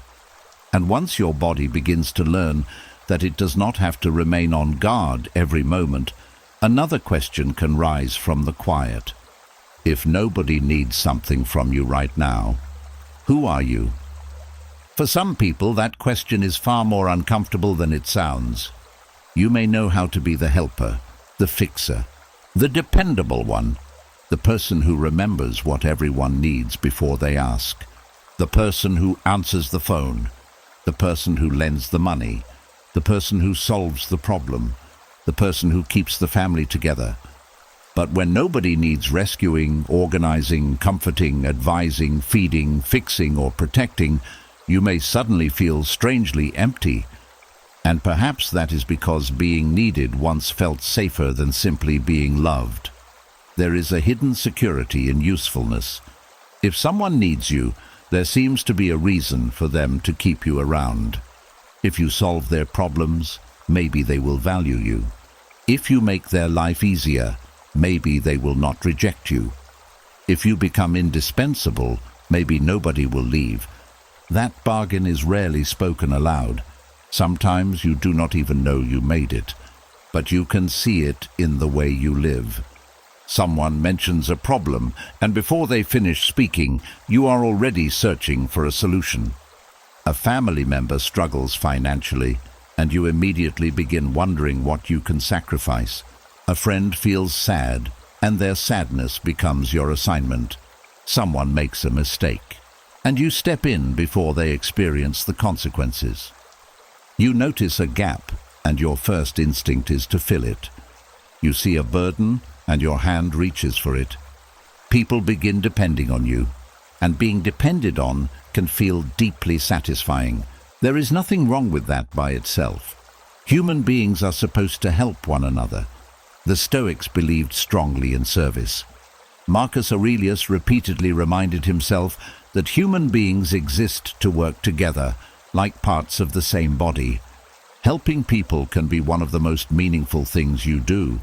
But Stoic virtue asks an important question. Why are you helping?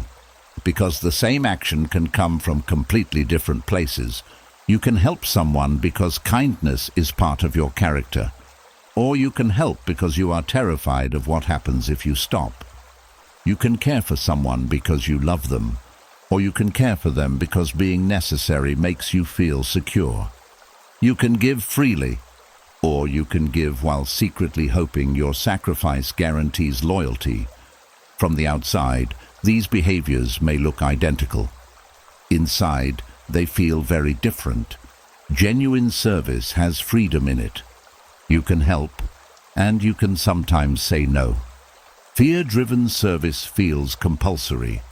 You have to help, you have to respond, you have to step in, even when you are exhausted, even when nobody asked, even when helping prevents another person from learning how to handle their own life, even when resentment is quietly growing inside you. That last part matters, because when you constantly give from fear instead of choice, resentment often follows. You do everything. Nobody notices enough. You solve everyone's problems. Nobody asks how you are doing. You show up whenever they call. Then one day you need someone, and suddenly everyone seems busy. And a painful thought appears. After everything I have done for them. That sentence can reveal that your giving contained an invisible contract. Perhaps you never said it aloud, but somewhere inside the agreement was, I will always be there for you, and in return, you will never make me feel unwanted. The problem is that the other person may never have known such a contract existed. This is one reason Stoicism places so much importance on doing the right thing, because it is right, not because you can control what you receive afterward. If you choose to help, let the goodness of the action be part of the reward. That does not mean allowing people to exploit you. It means becoming clearer about what you are actually giving.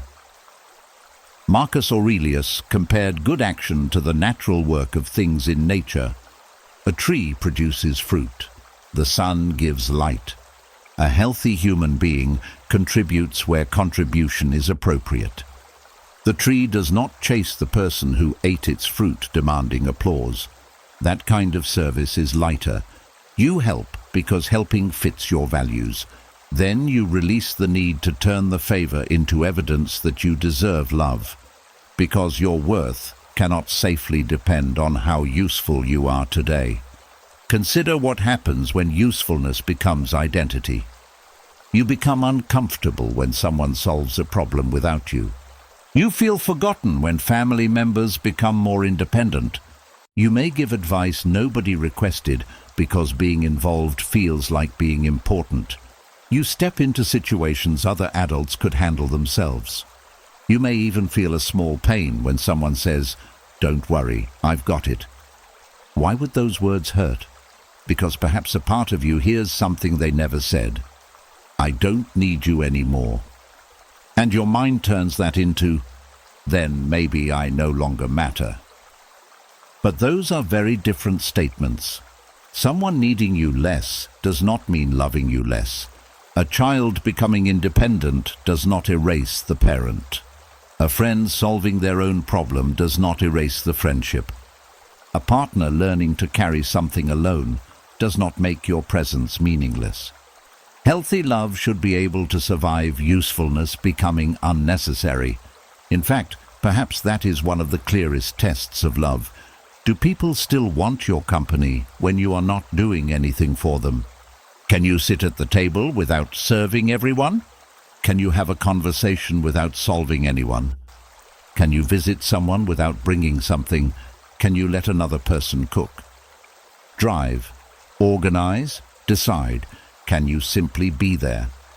For someone who has built identity around usefulness, simply being can feel strangely vulnerable. There is nothing to hide behind, no task, no role, no proof of value. It is just you. And this may be where healing becomes deeper. You begin learning that presence has value even when productivity is absent. You do not have to earn every seat you occupy. You do not have to perform your way into every relationship. You do not need to constantly prove why people should keep loving you. The Stoics would not have measured human worth by usefulness in the shallow sense of being productive every minute. They cared about character, wisdom, justice, courage, self-command. Those qualities exist even when you are resting. Think about that. You do not stop being honest because you are sitting quietly. You do not lose your courage because nobody needs you today. You do not become less worthy of dignity because someone else handles the problem. Your character does not disappear when the phone stops ringing. This matters especially as life changes. There may come a time when you cannot do everything you once did. Your children may no longer need the kind of help they needed years ago. Someone else may take over responsibilities you once carried. Your body may ask you to slow down. Retirement may remove a role that made you feel important. A family changes. Children grow. People move away. Suddenly, you are needed differently. And if all your worth was built on what you could do for others, those changes can feel like losing yourself. But perhaps you are not losing yourself. Perhaps you are meeting yourself without the uniform. For years, you were the provider, the caretaker, the employee, the problem solver, the strong one. Those were roles, important roles, but they were never the whole person. Stoic self-examination asks you to separate who you are from the functions you perform. Ask yourself, if I could not fix anyone's problem today, what would still be good in me? Maybe you listen well. Maybe you are patient. Maybe you bring warmth into a room. Maybe you have wisdom gathered through years of experience. Maybe people enjoy your humor. Maybe your presence makes someone feel less alone. Maybe none of that needs to accomplish anything measurable. This can be surprisingly freeing, because now service becomes something you choose, rather than something you use to prove your right to belong. And sometimes the most loving choice will actually be not helping. That sounds strange, but consider it. Someone repeatedly asks you to solve problems created by their own choices. Each time you rescue them, they avoid learning. You feel useful. They remain dependent. Is that truly service? Someone complains about a situation they could change, and you immediately take responsibility for changing it for them. Perhaps genuine help would be allowing them to carry their part. A loved one is upset, and instead of rushing to remove the feeling, you sit beside them while they experience it. Perhaps presence is enough. Stoic wisdom values acting according to reason, not simply obeying the impulse to make discomfort disappear. Sometimes love gives, sometimes love waits, sometimes love says yes, sometimes love says, I believe you can handle this. And if another person can handle something, you do not have to steal that opportunity from them, just so you can feel necessary. There is dignity in allowing capable people to carry their own lives. There is also dignity in conserving your own strength. Not every emergency deserves you. Not every request requires an immediate yes. Not every problem you understand becomes your responsibility. This can be difficult if you are used to arriving first. Before stepping in, try asking, was I actually asked? Then, is this mine to carry? Then, if I say yes, am I doing it freely or because I am afraid of disappointing them? Those questions can change your relationships. Perhaps you still help. Beautiful. But now the help is clean. There is less hidden fear beneath it, less resentment afterward, less expectation that the other person must repay you through loyalty, attention, or gratitude. And sometimes you will decide not to help. That may initially create guilt. Stay with it. Someone may be disappointed. That does not automatically mean you have failed them. Perhaps they are simply experiencing what it feels like when you stop carrying what was always theirs. You may also discover who was attached to your usefulness rather than truly connected to you. That discovery can hurt. If you begin setting limits and certain people suddenly disappear, it may reveal something important. But do not rush to conclude that everyone will leave.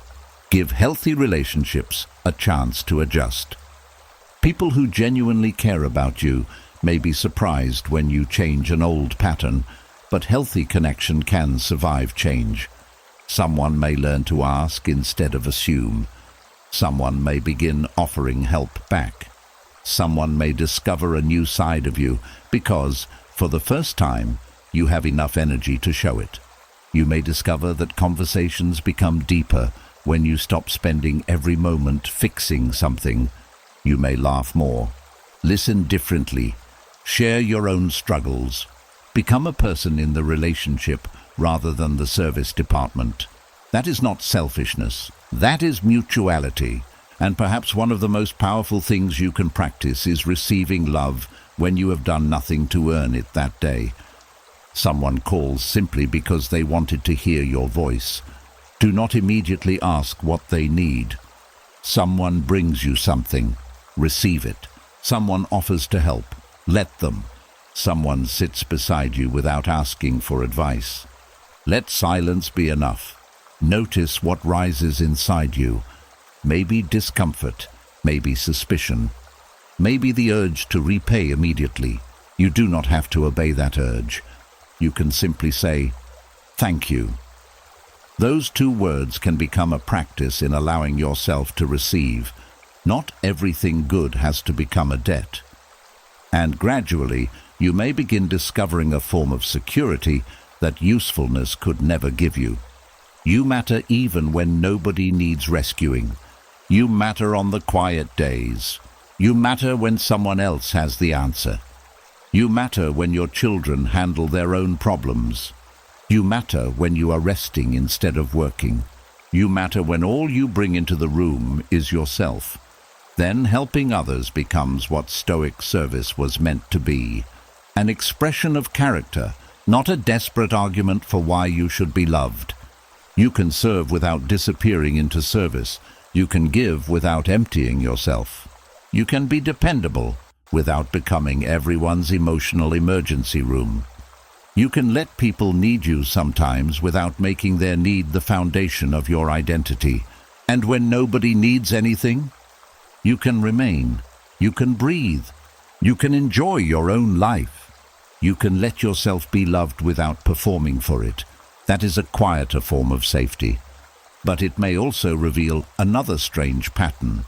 Because if struggle, intensity, rescuing, and uncertainty have surrounded you for long enough, calm itself may begin to feel unfamiliar. You may meet someone steady, gentle, and consistent, and instead of immediately feeling safe, some part of you may wonder why the connection does not feel as intense as the chaos you once called love. And once you begin to believe that your value does not depend on being needed, you may notice something else about the people you choose to keep close. Sometimes the person who feels safest can also feel strangely unfamiliar. They answer when they say they will. They do not disappear for days and return with excuses. They do not make you guess what they feel. They do not punish you with silence. They do not create a crisis every time you disagree. They are simply steady. And instead of feeling excited, part of you may wonder, is something missing?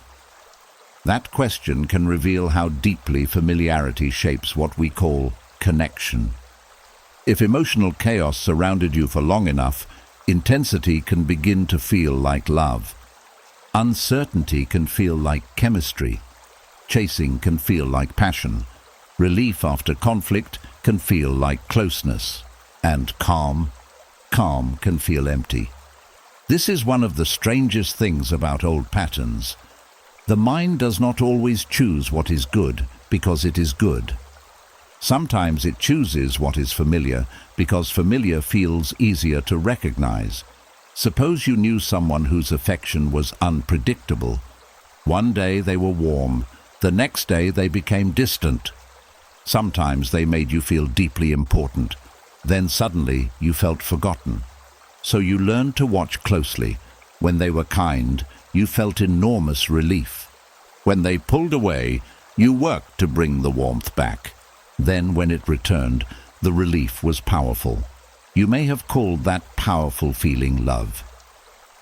But part of what you were feeling was the end of uncertainty. The emotional high was not always coming from closeness itself. Sometimes it was coming from surviving the distance. That difference matters, because later, When you meet someone consistent, there may be no dramatic cycle. They like you on Monday. They still like you on Tuesday. You disagree on Wednesday. They speak to you normally on Thursday. Nothing disappears. Nothing needs to be won back.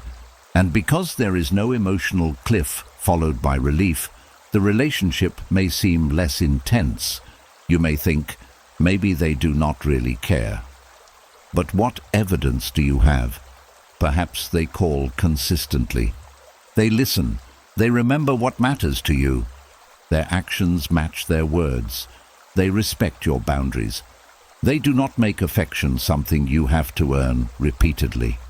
What if this is not lack of interest? What if this is stability? The Stoics valued steadiness enormously. A person of character was not supposed to be thrown in every direction by impulse. They were meant to act from principle. That means the Stoic ideal of a strong person may look surprisingly quiet. They do not need to create drama to prove passion. They do not need to shout to prove strength. They do not need to withdraw love to win an argument. They can feel deeply without turning every feeling into a performance. Marcus Aurelius often reminded himself not to be pulled around by every passing impression. That kind of restraint may not look exciting from the outside, but think about what it creates. Trust. If someone behaves according to their values instead of every temporary emotion, you know more clearly who you are dealing with. They may become angry, but anger does not completely change their character. They may feel disappointed, but disappointment does not become punishment. They may need space, but space does not become manipulation. That is emotional steadiness. And if you have lived without much of it, you may need time to recognize it. You may even become suspicious of people who are straightforward. Someone says, "I care about you." Your mind asks, what do they really want? Someone treats you kindly without asking for anything. You wonder what the hidden price will be. Someone gives you space without becoming cold.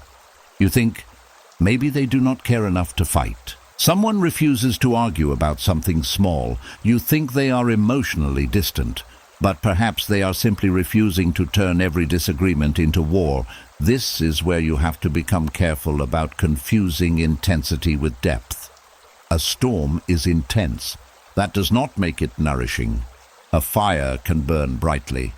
That does not mean you should build your home inside it.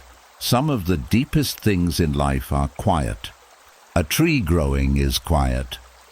A person keeping a promise is quiet. A friend showing up year after year can look ordinary. A partner making you coffee every morning may not feel dramatic. Someone remembering to call after your appointment may not make your heart race. But perhaps love was never supposed to keep your heart racing from fear in the first place. Maybe you were meant to be able to breathe inside it. That can require retraining your attention, because chaos announces itself loudly. Stability often speaks softly. You immediately notice when someone disappears. But do you notice the person who consistently stays? You notice the harsh message. But do you notice the 100 respectful ones? You notice the broken promise because it hurts. But do you notice the ordinary promises someone quietly keeps? Safety often hides inside repetition. I said I would be there, so I came. I told you I would call, so I called. I was upset, but I did not humiliate you. We disagreed, and I'm still here. I need some time, but we are okay. These moments may not create emotional fireworks. They create something better. Evidence. Evidence that the relationship can survive ordinary human tension. That may be exactly what the part of you that never felt safe needs. Not endless reassurance, consistent evidence. The Stoic approach to character helps here because Stoicism tells you to look beyond appearances. Do not judge only by intensity. Look at conduct. What does this person repeatedly do? Anyone can say beautiful things during an emotional moment. What happens afterward? Do their actions remain aligned with their words? Anyone can apologize. Do they change the behavior? Anyone can promise loyalty. Are they trustworthy when loyalty becomes inconvenient? Anyone can be kind when everything is easy. What happens during disagreement? Character becomes visible through patterns. This protects you from another mistake, assuming that calm automatically means safe. It does not. Some people are calm because they are emotionally mature. Others are calm because they are detached, uninterested, or avoiding intimacy. Stoic judgment does not tell you to blindly trust quiet people. It tells you to observe accurately. A steady person is not merely someone who rarely raises their voice. They are someone whose behavior has consistency. They communicate. They take responsibility. They can disagree without cruelty. They show care through action. They respect your humanity even when they are frustrated. Calm without care may be distance. Calm with consistency is something different. You learn the difference through time. This is why you do not need to force yourself to trust immediately. Let trust grow from evidence. Perhaps someone new enters your life and does not create the intense feelings you are accustomed to. Instead of immediately deciding there is no connection, become curious. Ask yourself, is this actually boring, or is it simply peaceful? That question may surprise you. Maybe what you call boredom is the absence of anxiety. You are not checking your phone every 3 minutes. You are not wondering whether they changed their mind. You are not replaying the last conversation. You are not trying to decode a short reply. You are not experiencing the powerful relief that comes after uncertainty because they are not constantly creating uncertainty. Your mind has less work to do, and if your mind associates work with love, that may feel strange. You may even start creating problems where none exist. You test the person.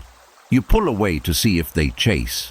You say something provocative to see how much they care. You become distant and wait for them to notice. Why? Because your nervous system recognizes pursuit. It knows that game. If someone chases you, then you feel wanted. But healthy connection should not require repeated tests. Testing destroys the very security you are trying to find. It turns love into an exam nobody knows they are taking. The person may eventually become tired, and then their exhaustion seems to confirm your fear. See? They were going to leave. But sometimes fear helps create the result it was trying to prevent. Stoic self-command asks you to resist the impulse to create evidence for an old belief. When you feel the urge to test someone, pause. Ask what you actually need. Perhaps you need reassurance. Then communicate directly. Perhaps something truly feels different. Then ask about it. Perhaps nothing has changed except your own anxiety. Then give the moment time. Direct communication is quieter than testing, but it is far more useful. There is another reason calm people can feel unfamiliar. They may not rescue you from every emotion. Someone emotionally steady may care about you deeply while allowing you to be disappointed. They may not panic when you are upset. They may listen without immediately trying to fix everything. At first, this can seem like distance. You might think, if they really loved me, they would be more affected. But perhaps their calm is not proof that your feelings do not matter. Perhaps it is proof that they trust both of you to survive the feeling. There is great strength in someone who can sit beside another person's pain without becoming chaotic themselves. Think about the people you feel safest around during a real emergency. Often, it is not the person who panics with you. It is the one whose voice remains steady. The person who says, "Okay, here is what we are going to do." Their calm does not mean they care less. It allows their care to become useful.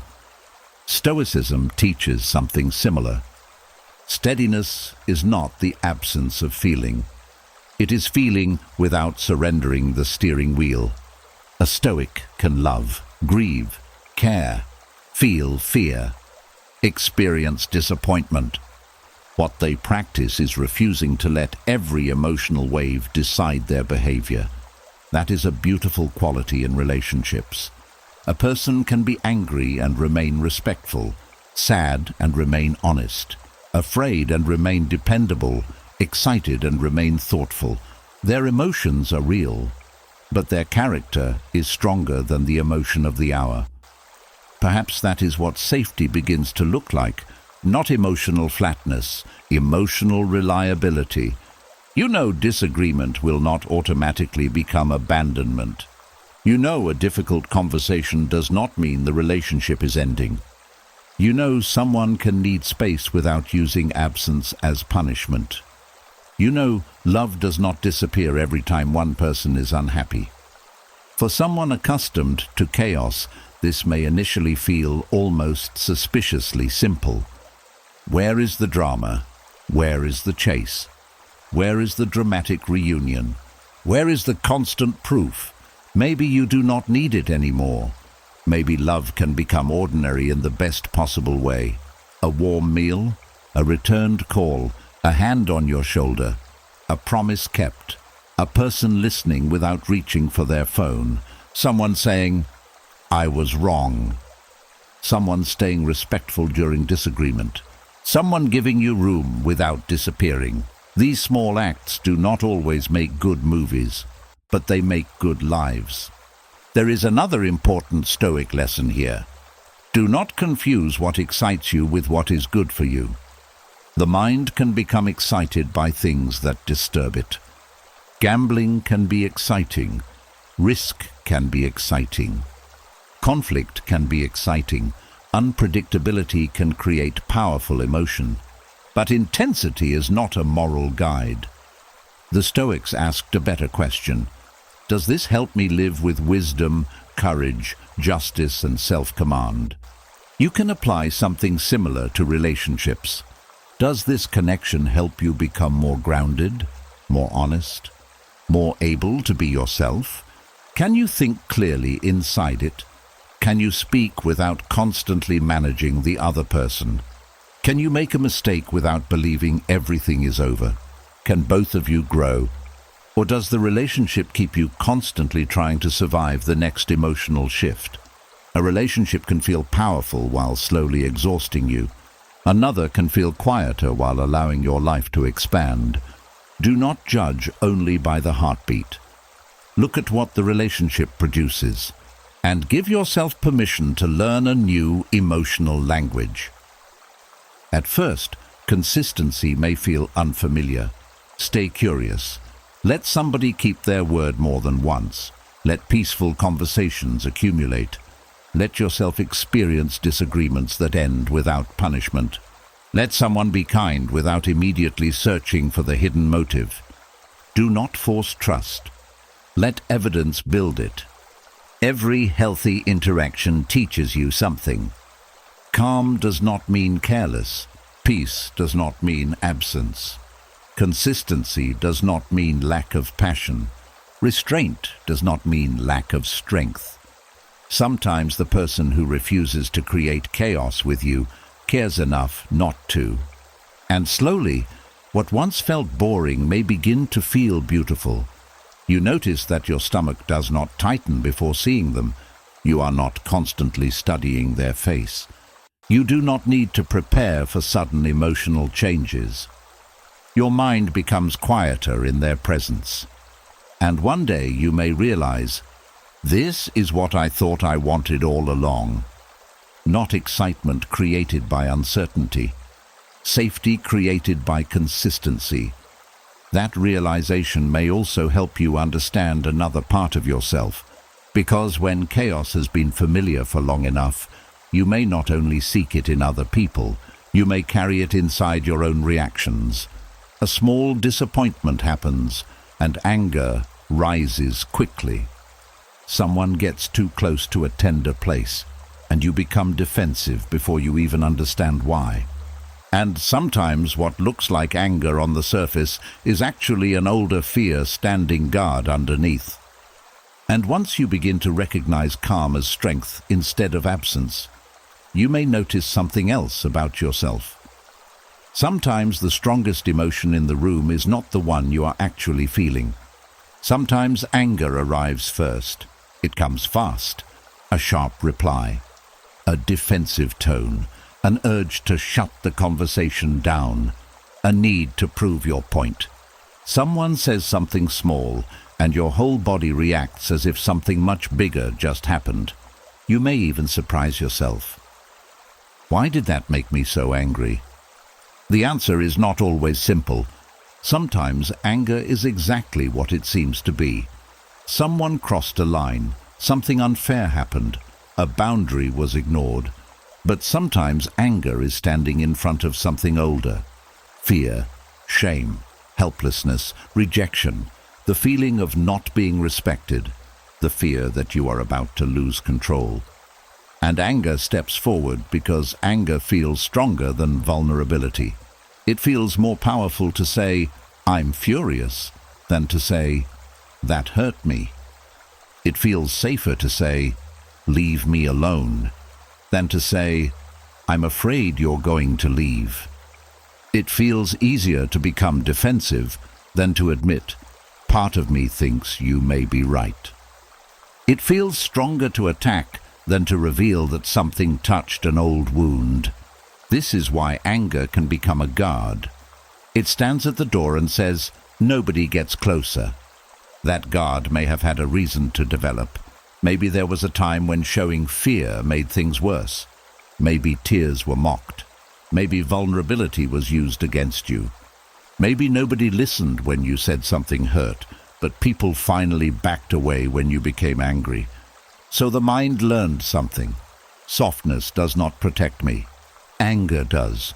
And over time, that reaction can become fast. Someone interrupts you. Anger. Someone questions your decision. Anger. Someone does not respond the way you expected. Anger. Someone offers criticism. Anger. But beneath each reaction may be a different fear. Am I being ignored again? Do they think I'm foolish? Are they trying to control me? Am I about to be rejected? Am I losing my place here? This is where Stoic teaching about impressions becomes incredibly useful. The Stoics understood that the first reaction is not always the final truth. Something happens, an impression arrives. You feel it before you have examined it. Epictetus taught that when an impression appears, you do not have to immediately agree with it. That does not mean pretending you did not feel anything. It means giving yourself a small space between feeling and action. Anger says, "Respond now." Stoic discipline says, "Wait, what exactly happened?" That pause can change everything.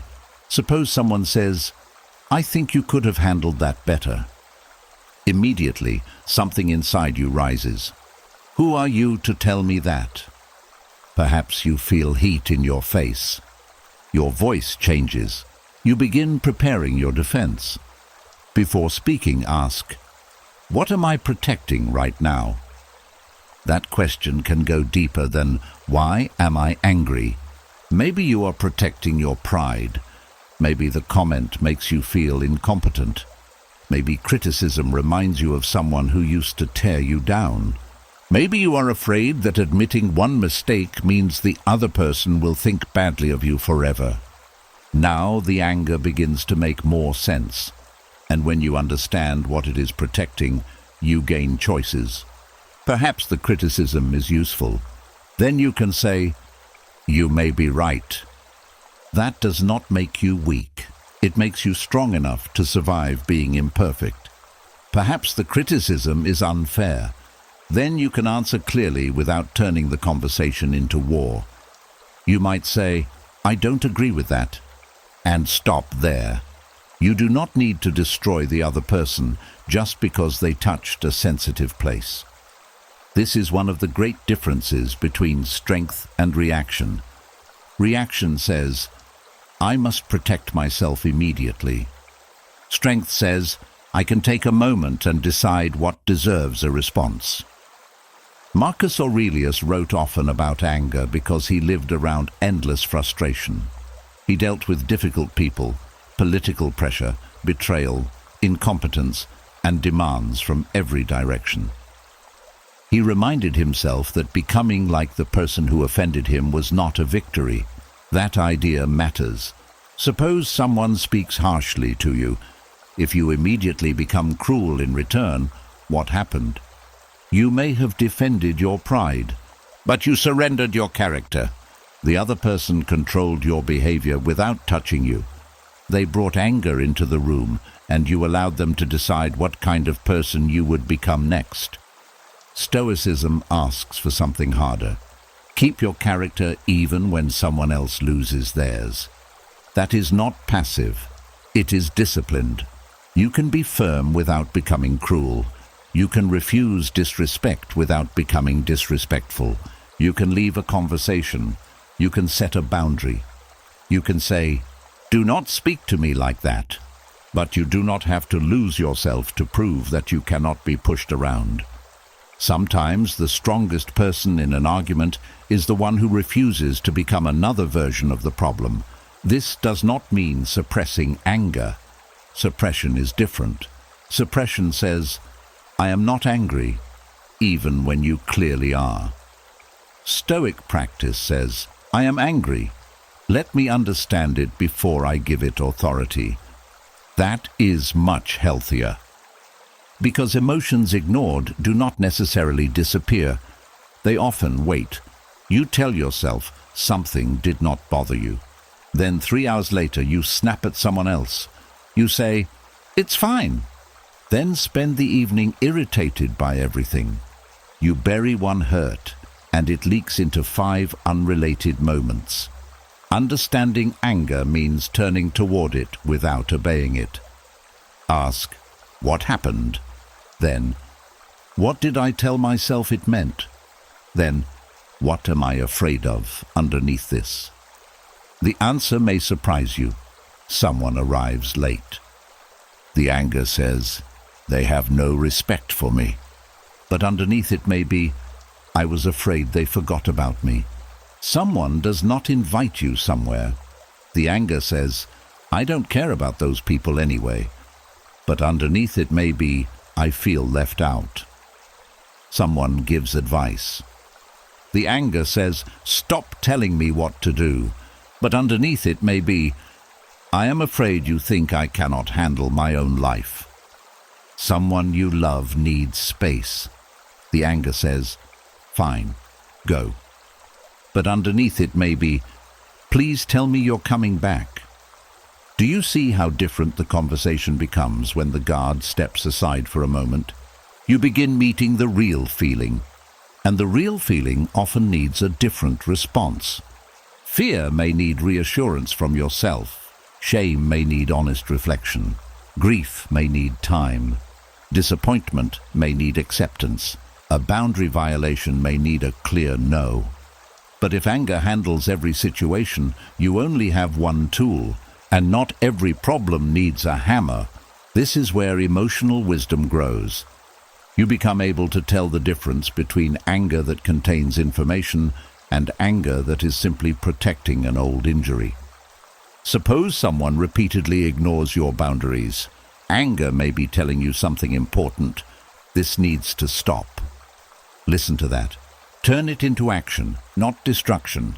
Maybe you need a conversation. Maybe distance, maybe a consequence. The goal is not to eliminate anger. The goal is to translate it. What is this emotion asking me to notice? Then decide whether its request is reasonable. This is deeply Stoic, because Stoicism does not place emotion in command. Reason remains the final judge. An emotion can knock on the door. You listen, but it does not automatically become king. There is another reason anger can feel safer than vulnerability. Vulnerability involves uncertainty. If you say, that hurt me, the other person might not care. If you say, I'm afraid, they might misunderstand. If you admit, "I need reassurance," they might not give it. So anger avoids the risk. It says, "I do not need anything from you." That feels powerful, but the price can be connection. Imagine two people arguing. One says something careless. The other feels hurt. But instead of saying, "That really hurt me," they say, "You always do this. You only care about yourself." Now the other person becomes defensive. "What are you talking about? I do everything for you." And suddenly both people are fighting about character when the original feeling was pain. This happens constantly. Vulnerability gets translated into accusation. Fear gets translated into control. Sadness gets translated into irritation. Then everyone responds to the armor, and nobody reaches the person underneath. Stoic restraint gives you enough time to choose cleaner words.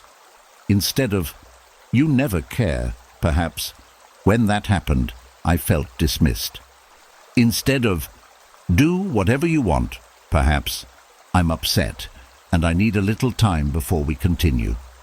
Instead of, "I don't need anybody," perhaps, "I was disappointed that you weren't there." Simple, honest, direct. This can feel much more exposed than anger. But it can also create something anger often cannot: understanding. Of course, not everyone deserves access to your vulnerable side. This matters. Stoicism does not demand that you open yourself to people who repeatedly use your openness against you. Wisdom includes judgment. Some people can receive honesty responsibly, others cannot. If someone has repeatedly mocked, manipulated, or weaponized your vulnerability, the wise response may be distance rather than deeper disclosure. But even then, understanding your own feelings still matters. You do not need to tell them everything. You need to know what is happening inside you so that you can choose your response clearly. There is another hidden form of anger: anger at losing control. A plan changes. Someone makes a decision without consulting you. Traffic stops. Technology does not work. A person does not follow your advice. And irritation rises quickly. Sometimes the event itself is small. The real problem is that reality stopped obeying the plan. For someone who once found safety through control, that can feel threatening. Your body hears, "You are no longer in charge." Stoic wisdom answers, "You were never in charge of everything." That realization can be uncomfortable, but it is freeing. You control your choices, not traffic. You control your words, not whether the computer crashes. You control whether you offer advice, not whether another adult follows it. You control how carefully you make plans, not whether life changes them. When anger comes from violated control, the Stoic question becomes, what remains mine? Perhaps patience, perhaps adaptation, perhaps speaking firmly, perhaps doing nothing. Anger often demands action even when no useful action exists. That is when restraint becomes powerful. You do not need to answer every insult immediately. You do not need to send the message while your hands are shaking. You do not need to make a permanent decision during a temporary emotional storm. Wait. Walk, sit, drink some water. Let the first heat pass. Not because anger is shameful, because clarity deserves a chance to arrive. Seneca wrote an entire work about anger and treated it as especially dangerous because of how quickly it can outrun reason. We have all seen what a few seconds of uncontrolled anger can do. Words spoken that cannot be pulled back. Relationships damaged over something small. Messages sent and regretted. Objects broken. Doors slammed. Decisions made just to hurt someone back. The anger passes. The consequences remain. Stoicism asks you to reverse that order. Let the emotion pass before choosing consequences that may last. There is a useful practice hidden here. When you feel a strong reaction, reduce the speed of the moment. Anger loves speed. Slow your speech. Lower the volume. Do not rush to complete the sentence. If possible, delay the response. That simple change can prevent an old fear from making a new problem. You may also notice that some anger is directed inward. You make a mistake and become furious with yourself. How could I be so stupid? You forget something.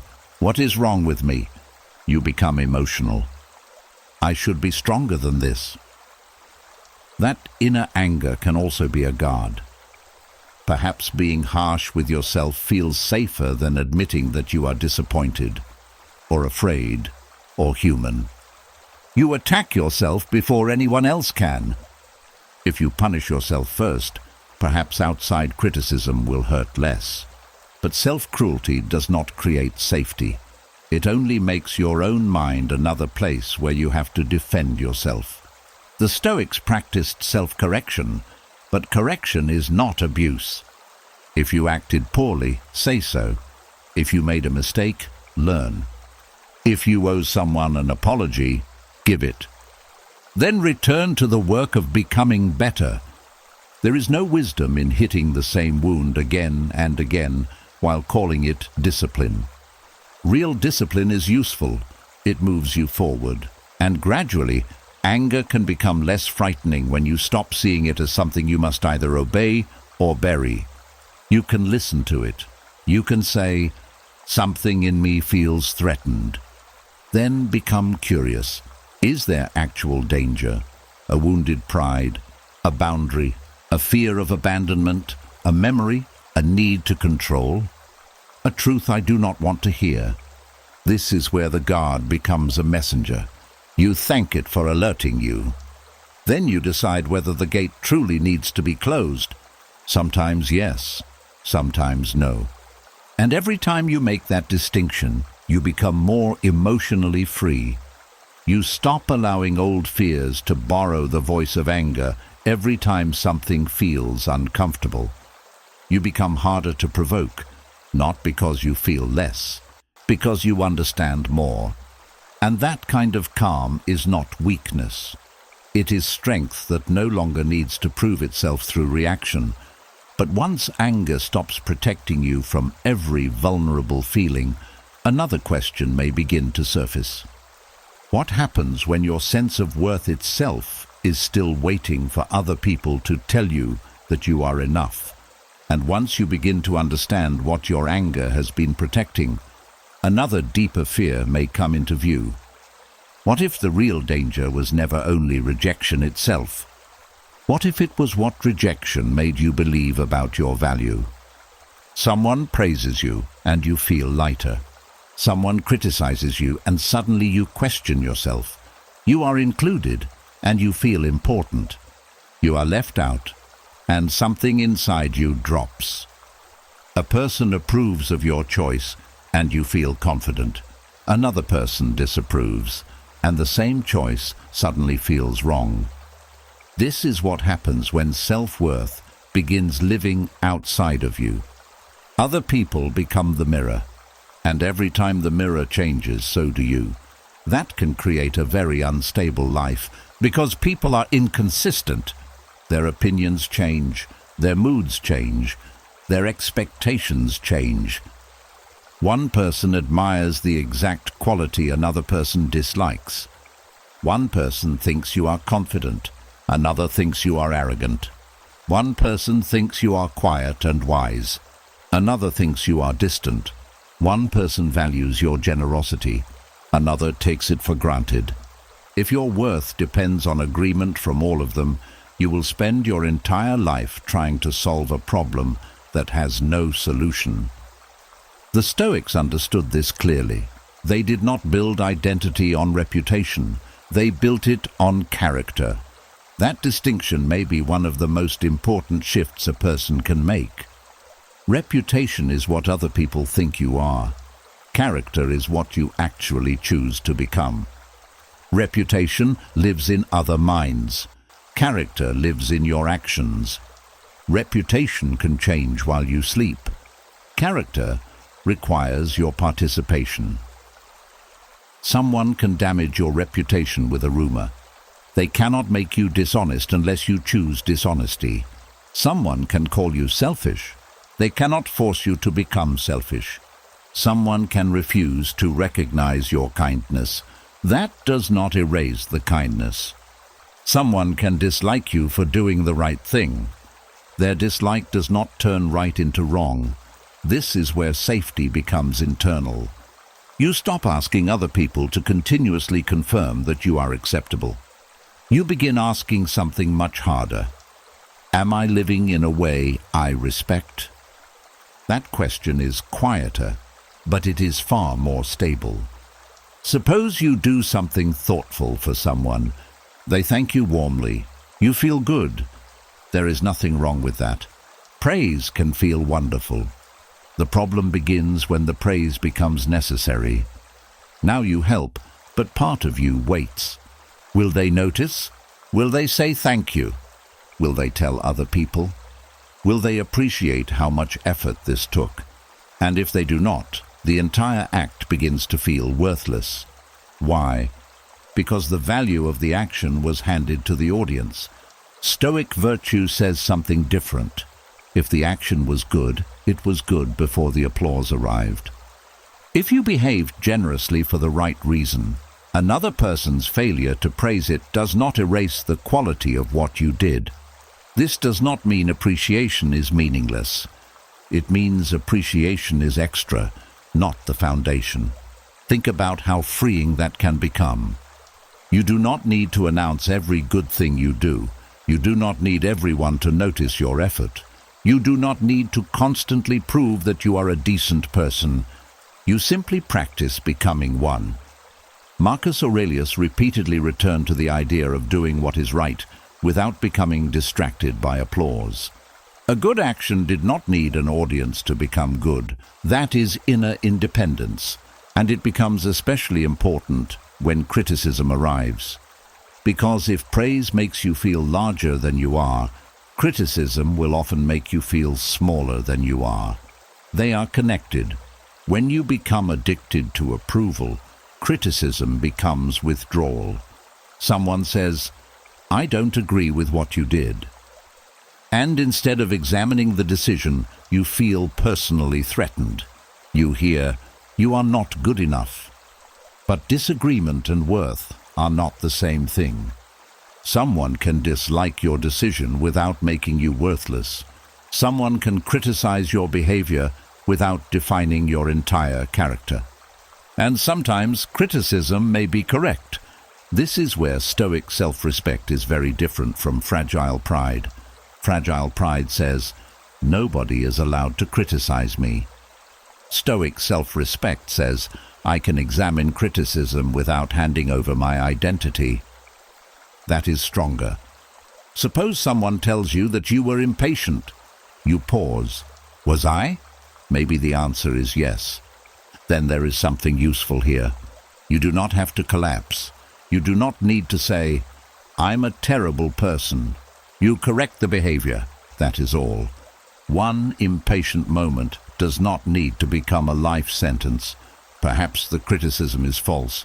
Then you can release it. Either way, your worth does not need to be destroyed. This becomes a powerful skill. Take information without absorbing identity. Someone says you handled a conversation poorly. Information. Someone says you are difficult to work with. Information to examine. Someone says you disappointed them. Information. None of these automatically becomes a complete definition of who you are. You investigate. What is true? What is exaggerated? What belongs to their preference rather than your character? What should you change?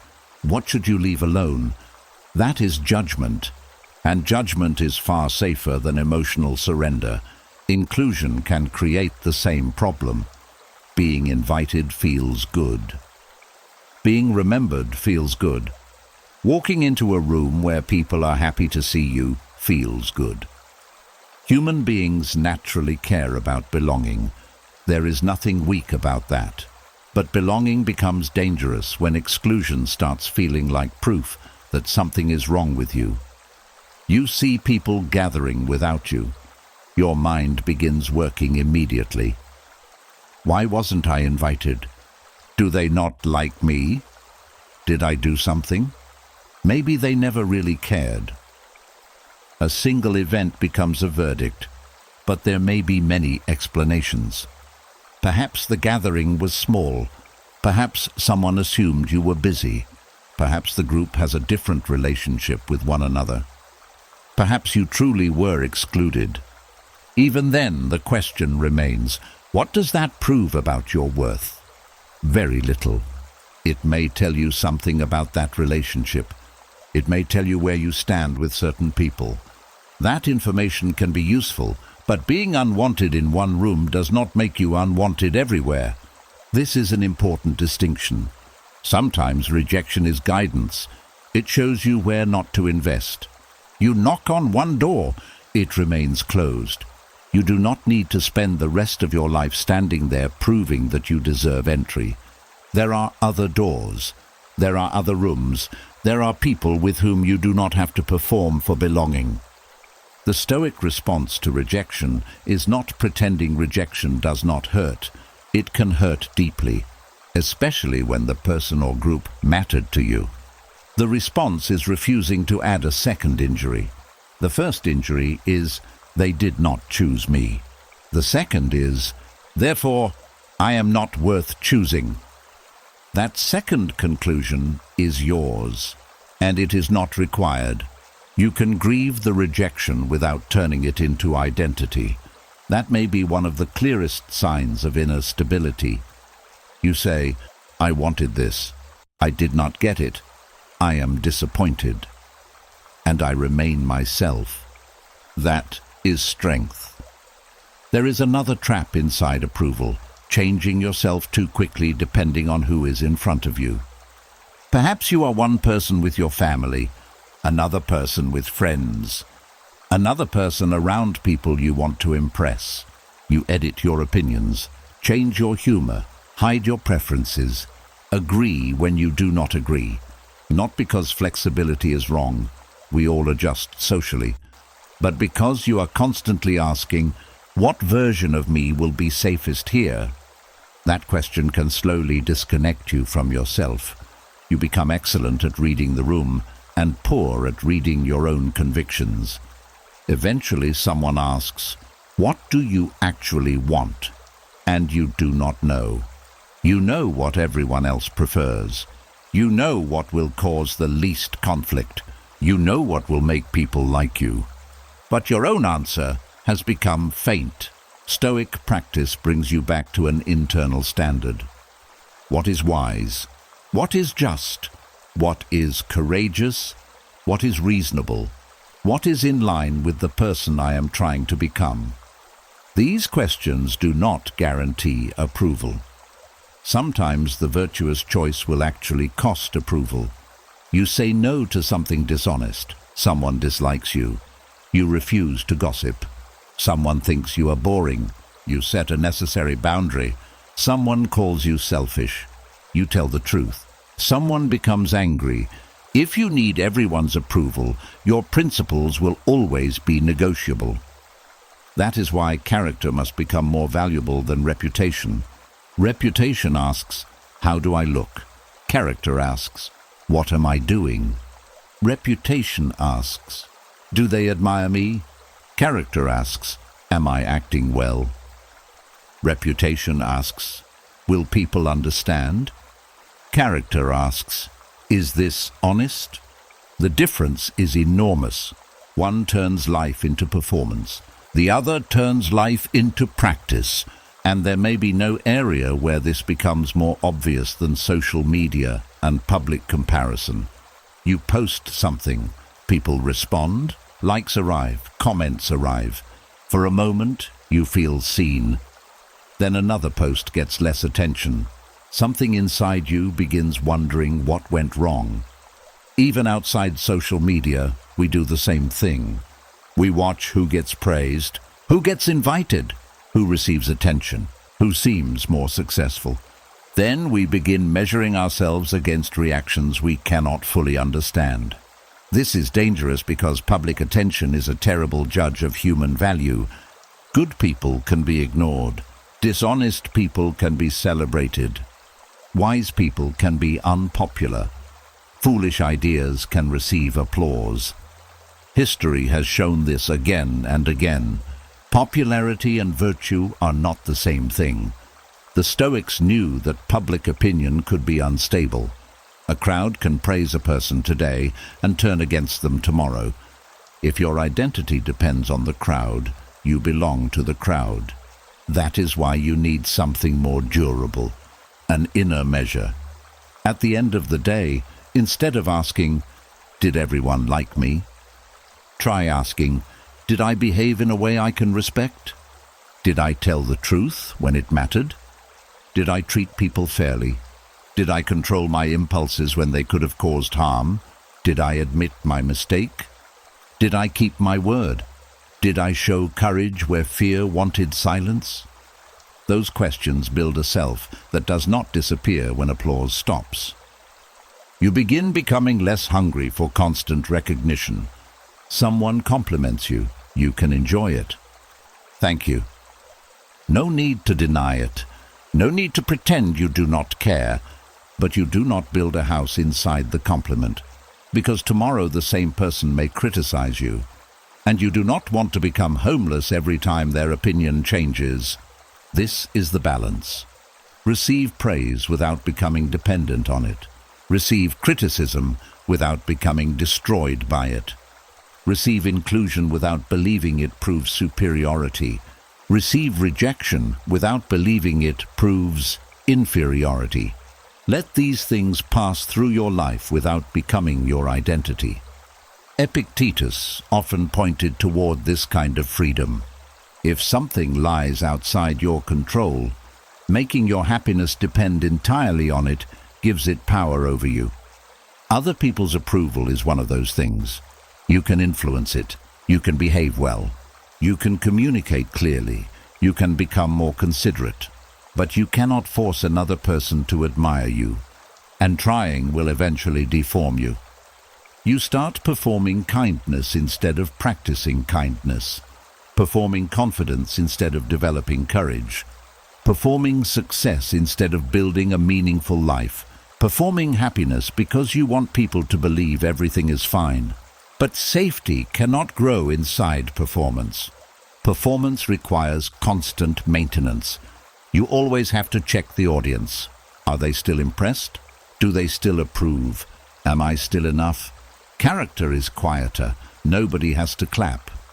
You know what you are practicing, and perhaps that is why the Stoic life can feel so grounding. It asks you to become less interested in appearing good and more interested in becoming good, less interested in looking strong and more interested in acting courageously, less interested in seeming calm and more interested in learning self-command. The audience gradually becomes smaller, until eventually the most important witness is your own conscience. That does not mean you stop listening to wise people. Quite the opposite. Choose people whose judgment you respect. Listen carefully when they challenge you. A trusted friend may see something you cannot. A mentor may reveal a weakness you need to correct. A loved one may tell you that your behavior is hurting them. Take that seriously. The difference is that you evaluate the message rather than surrendering to the messenger. No single person becomes the owner of your worth, not even someone you deeply love. That can be hard to accept. You may desperately want one person's approval, a parent, a partner, a child, a friend. Perhaps you have spent years trying to hear a sentence from them that never came. I'm proud of you. You did well. You were enough. Maybe part of you still believes that when they finally say it, something inside you will settle forever. Perhaps it would mean a great deal. But what if they never say it? Does your life remain incomplete? Does your worth wait outside their mouth? At some point, you may have to give yourself permission to stop waiting. Their inability to recognize you is not the final authority on your value. You can grieve what you did not receive and still move forward. That is not bitterness. It is release. You stop putting your worth on trial in a courtroom where someone else has appointed themselves judge. You begin living by a deeper standard, and gradually something changes. You become easier to know because you are no longer constantly editing yourself. You can disagree without panic. You can receive a compliment without needing 10 more. You can hear criticism without collapsing. You can walk away from a room where you are not valued without deciding that nobody will value you. You can let people misunderstand your choices. You can let someone be disappointed. You can let yourself be ordinary some days. You do not have to impress everyone. You do not even have to impress yourself every day. You simply keep practicing character. And that kind of worth is much harder for the world to take away, because it was never fully placed in the world's hands. But as approval loses its power over you, another old pattern may still remain. You may discover that part of you is still scanning the horizon, still listening for the next problem, still expecting an old danger to return. Not because danger is actually there, but because vigilance itself has become familiar. And sometimes, without realizing it, we remain loyal to threats that no longer exist. And once your worth stops rising and falling with every opinion around you, you may finally notice how much energy has been spent looking for dangers that belong to another time. You check before relaxing.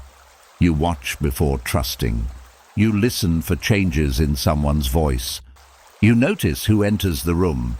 You prepare an answer before anyone asks a question. You keep part of yourself ready, even during ordinary moments. And perhaps you have done this for so long that vigilance no longer feels like fear. It feels like responsibility. It feels like intelligence. It feels like the reason you survived.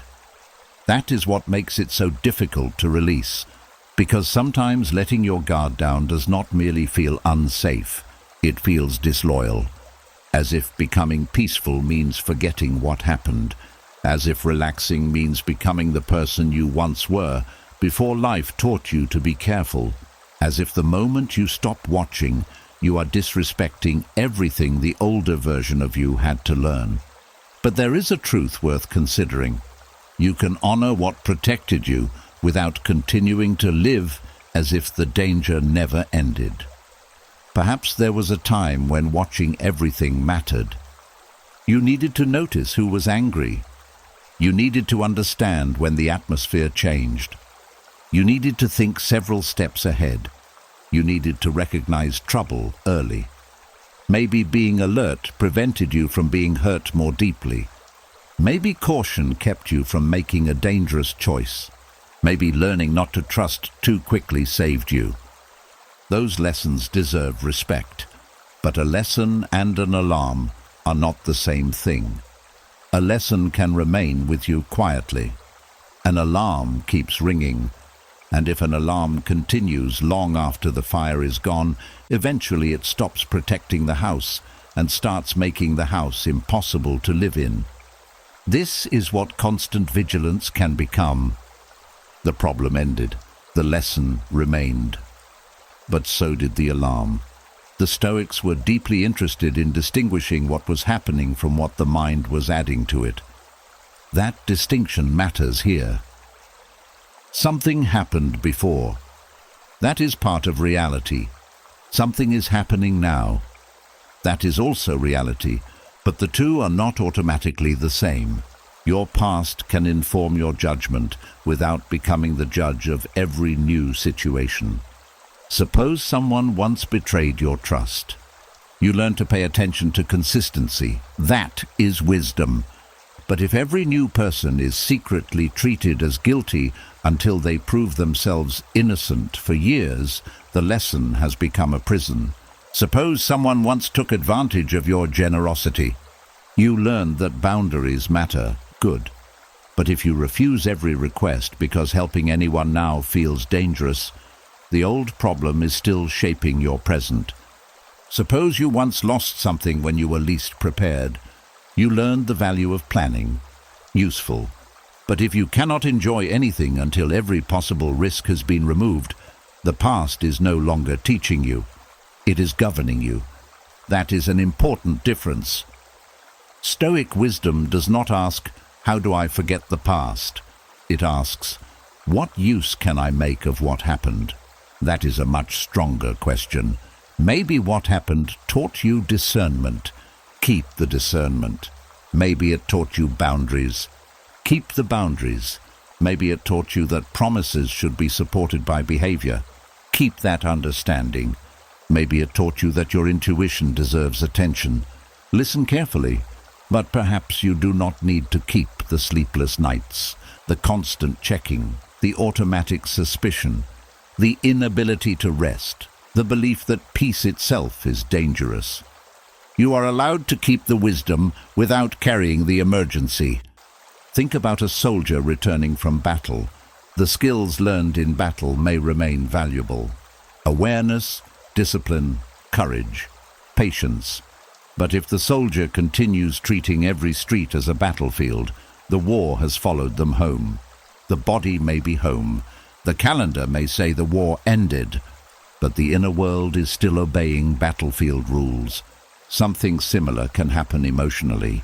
Your life changes, but your attention does not. You keep looking for the old enemy in new faces. You keep expecting the old ending in new relationships. You keep preparing for the old punishment after new mistakes. And every time you do, part of the past enters the present without being invited. This is why hypervigilance can become a strange kind of loyalty. You remain faithful to an earlier reality, not because you want to suffer, because leaving it behind can feel like admitting that the suffering no longer matters. But healing does not say it did not matter. Healing says it mattered enough to teach you something, and now you are ready to use the lesson differently. Marcus Aurelius often wrote about responding to the situation in front of him rather than being carried away by impressions. That means reality must be allowed to update your judgment. If this person has behaved consistently, allow that evidence to matter. If this home has been peaceful for years, allow those years to matter. If you can now say no without punishment, allow that new experience to matter. If you have survived disagreement without abandonment, notice that. If you made a mistake and nobody humiliated you, notice that too. Your past is evidence, but the present is evidence as well. Do not allow yesterday to be the only witness called to the stand. This may sound simple, but it can change how you experience your entire life. Someone says, "I'll call you later." The old part of you begins preparing for disappointment, but instead of immediately believing it, you wait.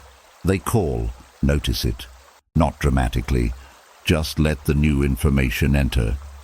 They said they would call, and they did. Someone becomes upset with you. Your mind expects punishment or withdrawal. Instead, the two of you talk. The relationship survives. Notice it. We disagreed, and nobody disappeared. You ask for help. The old fear expects humiliation. Someone helps without making you feel ashamed. Notice it. I received support, and there was no hidden price. These moments can look ordinary, but ordinary experiences are often exactly what correct old expectations. You do not always need a dramatic breakthrough. Sometimes the deepest change happens when reality gives you a different ending, enough times that you finally stop expecting the old one. The challenge is allowing yourself to notice those endings. Hypervigilance has a strange habit. It remembers every confirmation of danger and quickly forgets evidence of safety. One person breaks a promise and you think, "I knew it." 10 people keep theirs and you barely notice. One conversation becomes painful and the mind stores every detail. 20 conversations go well, and they seem unimportant. That creates a distorted picture of the world. Your attention becomes a collector of threats, and whatever your attention collects begins to look like the whole truth. Stoic discipline asks you to become fairer with reality. Do not only count what confirms your fear, count what contradicts it. Someone was kind without wanting anything. That happened. Someone respected your number. That happened. You rested and nothing collapsed. That happened. You stopped checking your phone for an hour and no disaster occurred. That happened. You trusted carefully and the person proved trustworthy. That happened. Let safe experiences become real enough to compete with dangerous memories. This does not mean becoming careless. There is an important difference between lowering unnecessary vigilance and abandoning judgment. If something truly feels wrong, look at it. If someone repeatedly lies, believe the pattern. If a situation is genuinely unsafe, act. Stoicism does not teach you to ignore evidence. It teaches you not to invent evidence where none exists. The goal is not to become someone who sees no danger. The goal is to become someone who sees danger accurately, because constant alarm actually weakens accuracy. If everything looks dangerous, how do you recognize what truly deserves your attention? Think of a smoke detector that sounds every time someone makes toast. Eventually, you stop trusting it. A useful alarm knows when to ring. Your awareness should work the same way. A real warning deserves attention. A memory disguised as a warning deserves examination. Ask yourself, is something happening now, or am I recognizing something that happened before? That question creates a pause between memory and reality. Perhaps the person in front of you resembles someone who hurt you, but resemblance is not identity. Perhaps the situation feels familiar, but familiarity does not guarantee the same outcome. Perhaps your body becomes tense. That is important information. But information still needs interpretation. You can investigate without immediately declaring an emergency. This is Stoic judgment at work. The first impression says, danger.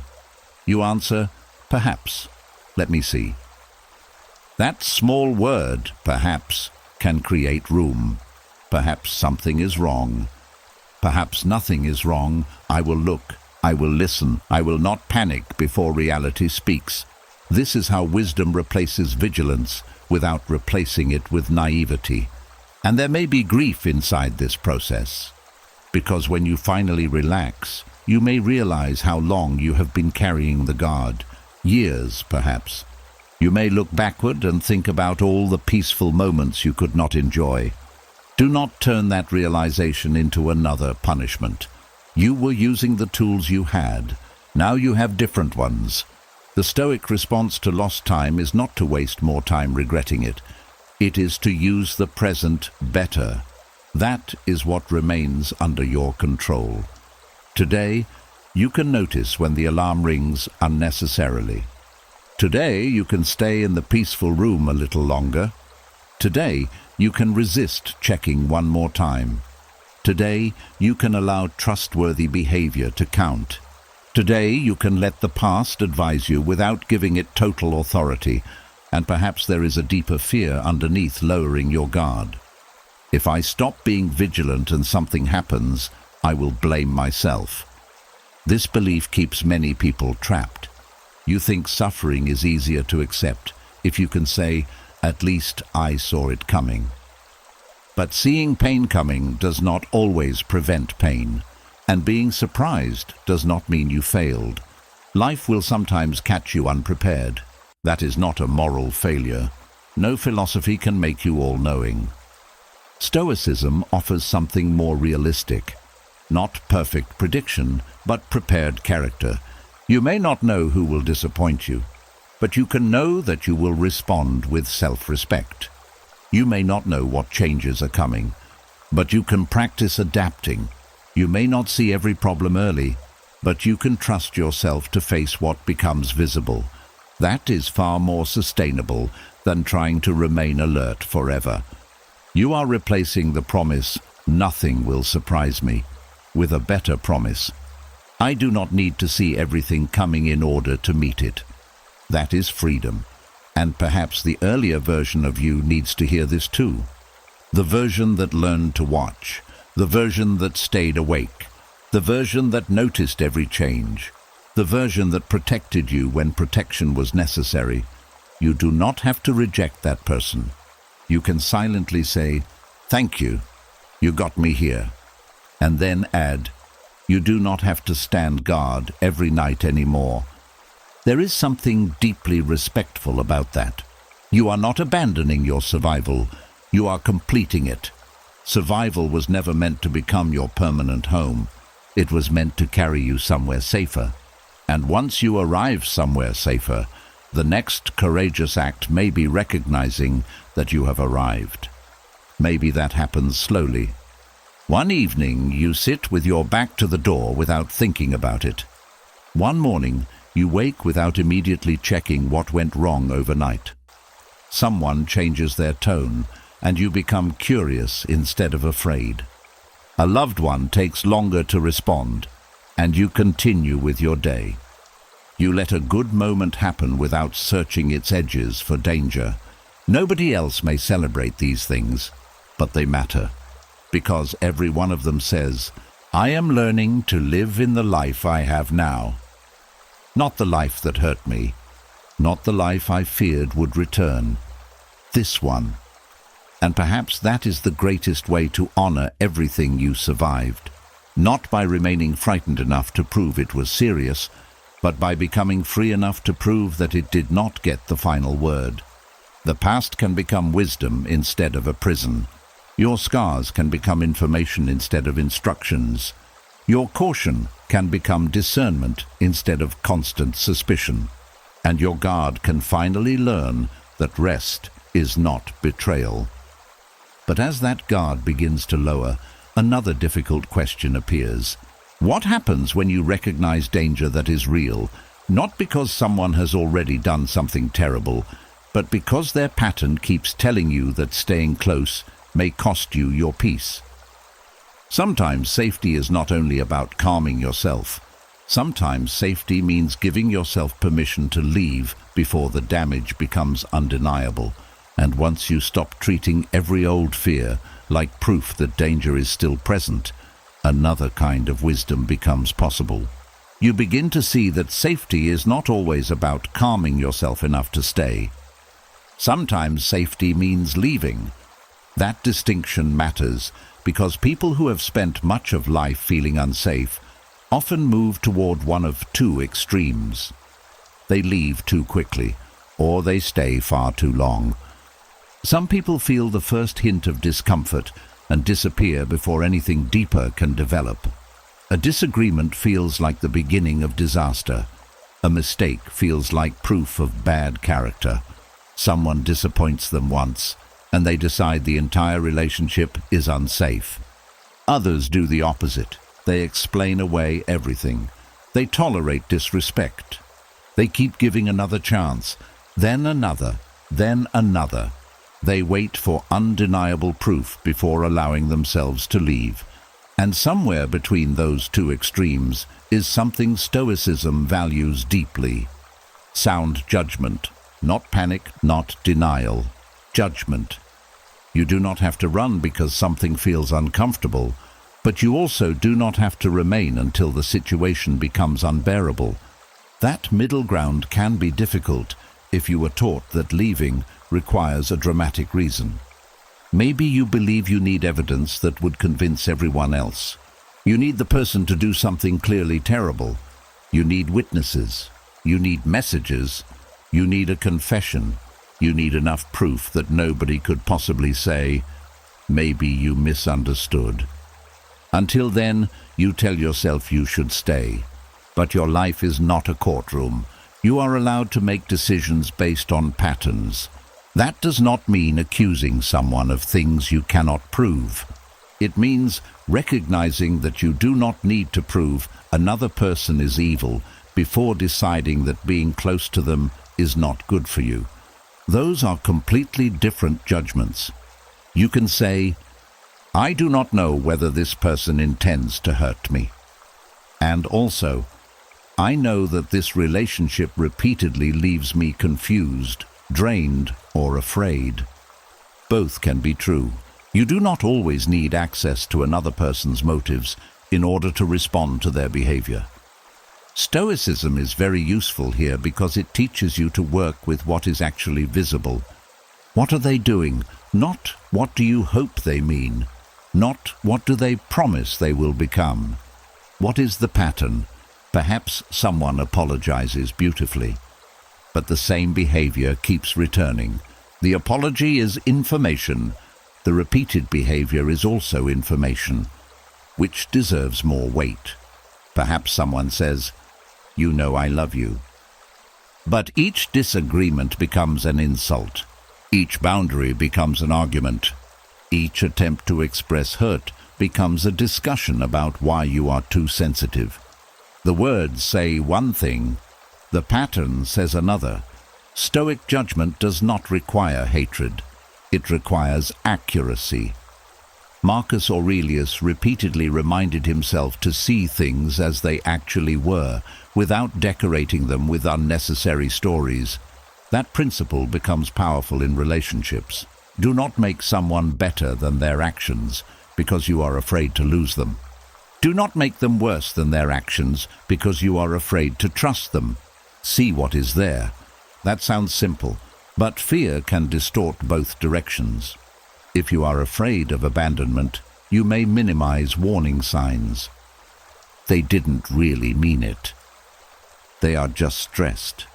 They had a difficult childhood. They promised it won't happen again.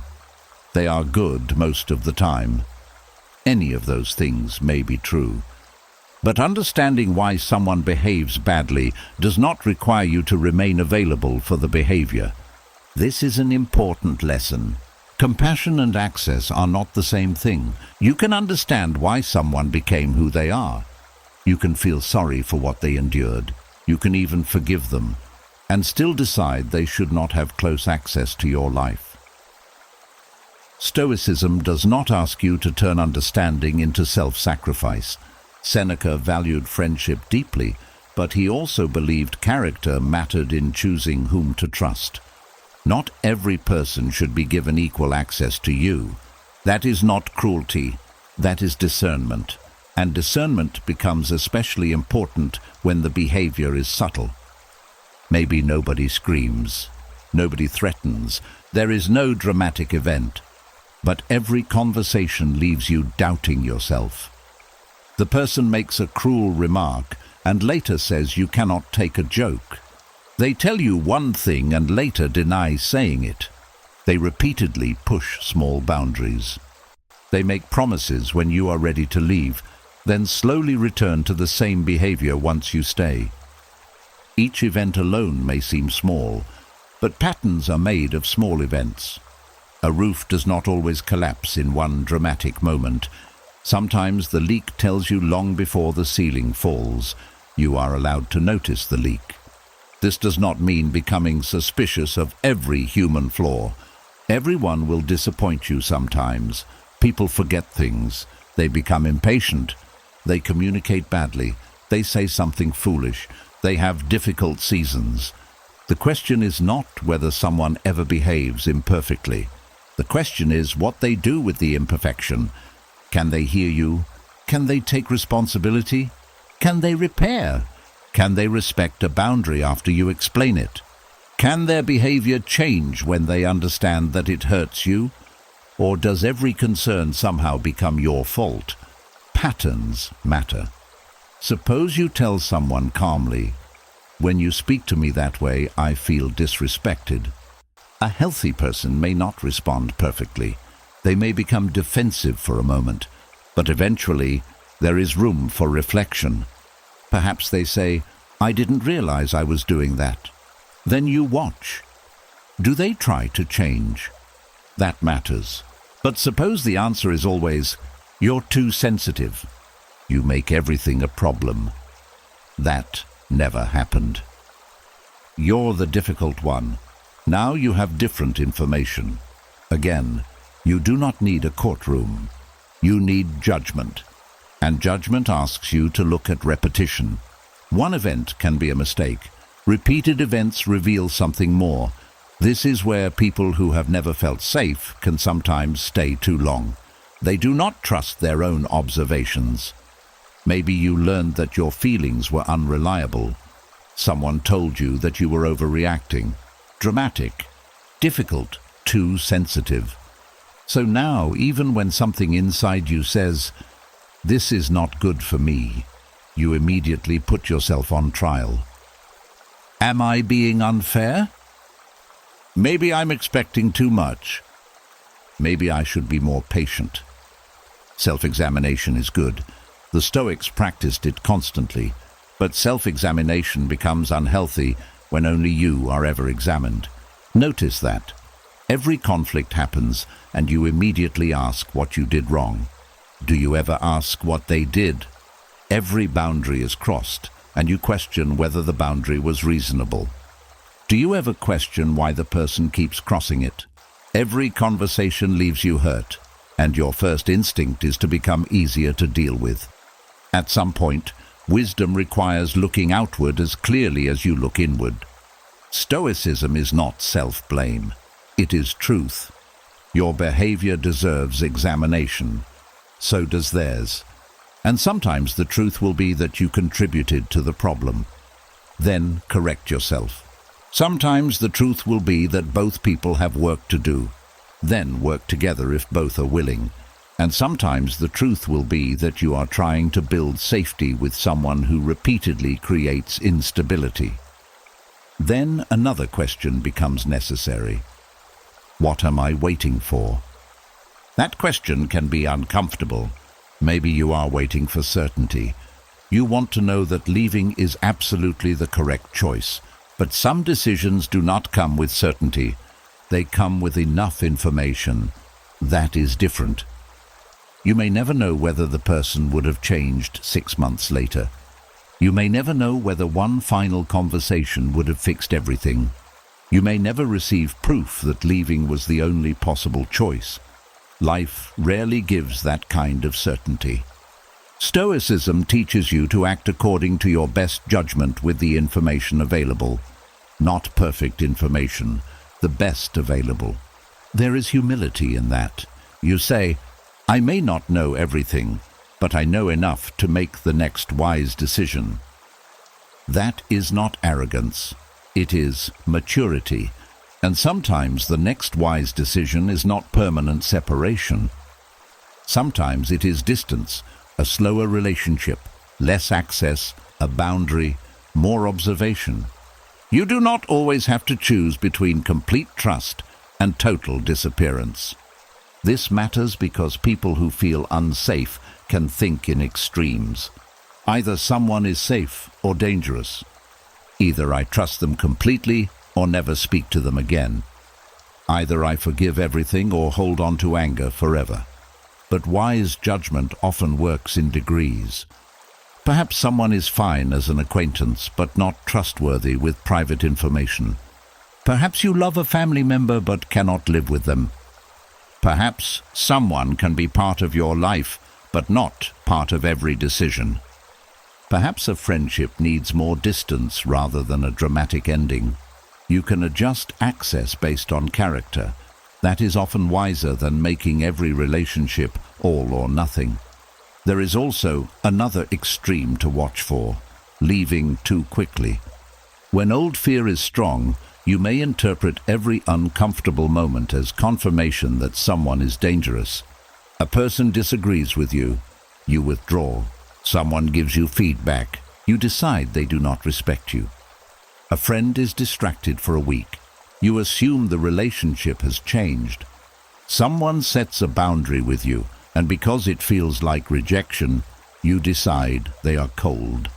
This is why patterns are so important. One difficult moment is not always a pattern. Stoic restraint asks you not to hand the first impression complete authority. Observe, ask questions, communicate. Give ordinary human imperfection room to exist. A safe relationship is not one where nothing uncomfortable ever happens. It is one where discomfort can be handled without repeated destruction. That distinction can save you from running away from good people, simply because closeness became challenging. Because every real relationship will eventually contain disappointment. Someone will forget. Someone will say the wrong thing. Someone will need something different from you. Someone will tell you no.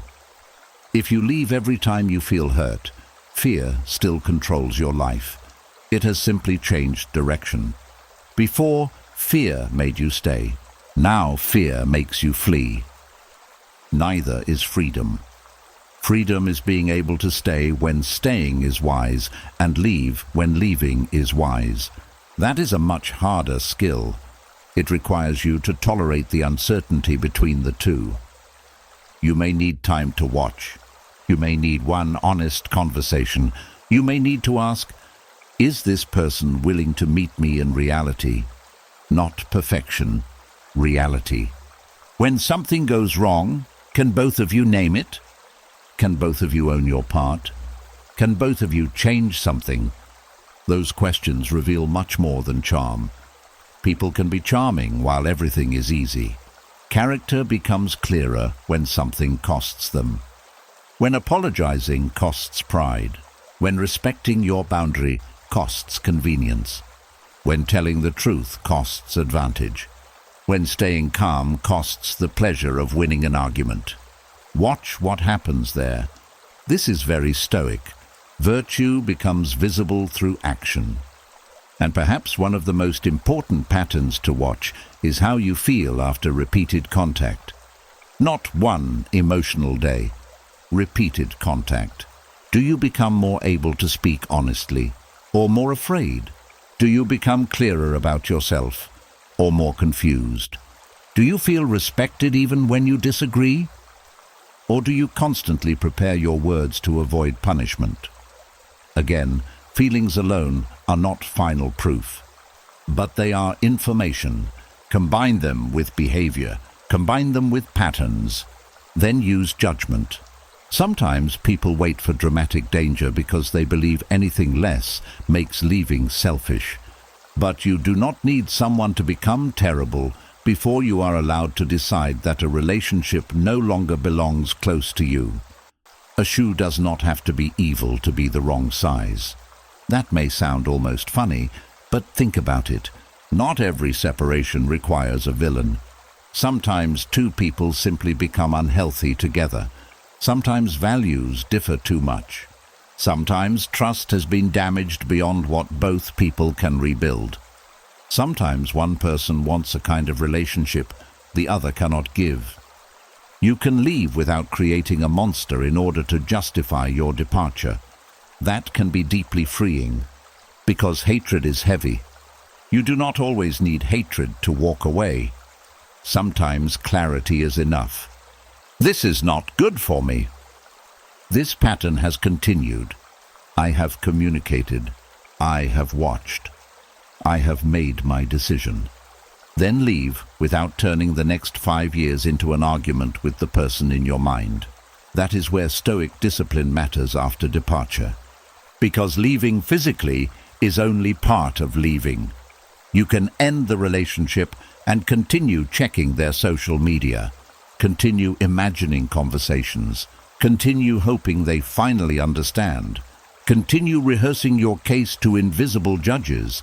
Then they are gone, but the relationship still occupies your inner life. At some point, leaving becomes a practice of attention. You stop feeding what you decided to leave, not because the story did not matter, because your life now needs the energy that story keeps consuming. And there is another difficult truth here. You may never receive confirmation that your decision was right. They may tell everyone you were wrong. They may appear perfectly happy afterward. They may replace you quickly. They may never apologize. You may sometimes miss them. None of these things automatically prove you should have stayed. Missing someone is not always guidance. You can miss what was familiar. You can miss good moments inside an unhealthy pattern. You can miss who you hoped someone would become. The Stoic task is to return to the reasoned judgment you made, not the mood of the hour. That is why making decisions calmly matters. Do not leave simply because anger is high if the situation allows time for reflection. Look at the pattern, write it down if necessary, separate fact from hope. What happened repeatedly? What did you communicate? What changed afterward? What did not? Clarity becomes something you can return to when loneliness tries to rewrite history. And if the situation involves real threats or immediate danger, wisdom is not waiting around for philosophical certainty. Protect yourself. Stoicism never requires you to stand in front of avoidable harm just to prove endurance. Endurance is a virtue only when enduring serves something good. Otherwise, it can become needless suffering. This is the opposite side of toughness that people often miss. Sometimes courage stays. Sometimes courage leaves. Sometimes courage gives another chance. Sometimes courage closes the door. What makes the action stoic is not whether you remained. It is whether you acted with reason, dignity, and respect for what was actually within your control. And perhaps that is where a deeper kind of safety begins. You no longer need to classify everyone as harmless before protecting your space. You do not need to prove malicious intent before adjusting access. You do not need permission from a jury of friends, relatives, or strangers to take patterns seriously. You can trust yourself without becoming reckless. You can be cautious without becoming suspicious of everyone. You can allow good people time to prove themselves. And you can allow repeated harmful behavior to mean something before it becomes catastrophic. Then leaving is no longer always an act of panic. It can become an act of wisdom, quiet, clear, without revenge, without needing the other person to agree. And once you understand that you are allowed to close a door when wisdom requires it, another question naturally follows. What do you do with the anger after the door is closed? What do you do with the person who hurt you when you no longer want them in your life, but you also no longer want them living inside your mind? That is where forgiveness becomes something very different from letting someone back in. And after all of this, perhaps the deepest truth is simpler than it first seemed. Safety was never going to come from predicting every danger, controlling every mood, being useful to everyone, explaining every choice, earning constant approval, or keeping your guard raised forever. Real safety begins when you stop abandoning yourself, when you stop letting fear write the rules, when you stop treating uncertainty like a threat, when you learn that calm is not emptiness, boundaries are not cruelty, forgiveness is not access, and being misunderstood does not make you wrong. The Stoics understood that peace is not a world where nothing painful ever happens. It is becoming someone who can meet life without losing their center. You can be disappointed and remain whole. You can be rejected and remain worthy. You can be hurt and still choose wisdom. You can let people leave without chasing them. You can let the past remain behind you without pretending it never mattered. And maybe the part of you that never felt safe does not need another promise that nothing bad will ever happen. Maybe it needs something stronger. The promise that whatever comes, you will not leave yourself behind. If this journey spoke to something you have carried quietly for years, leave these 4 words in the comments. I am safe within. Let it be more than a comment. Let it be a decision. And if you want more Stoic wisdom to help you build a calmer, stronger inner life, subscribe to the channel and continue this journey with us.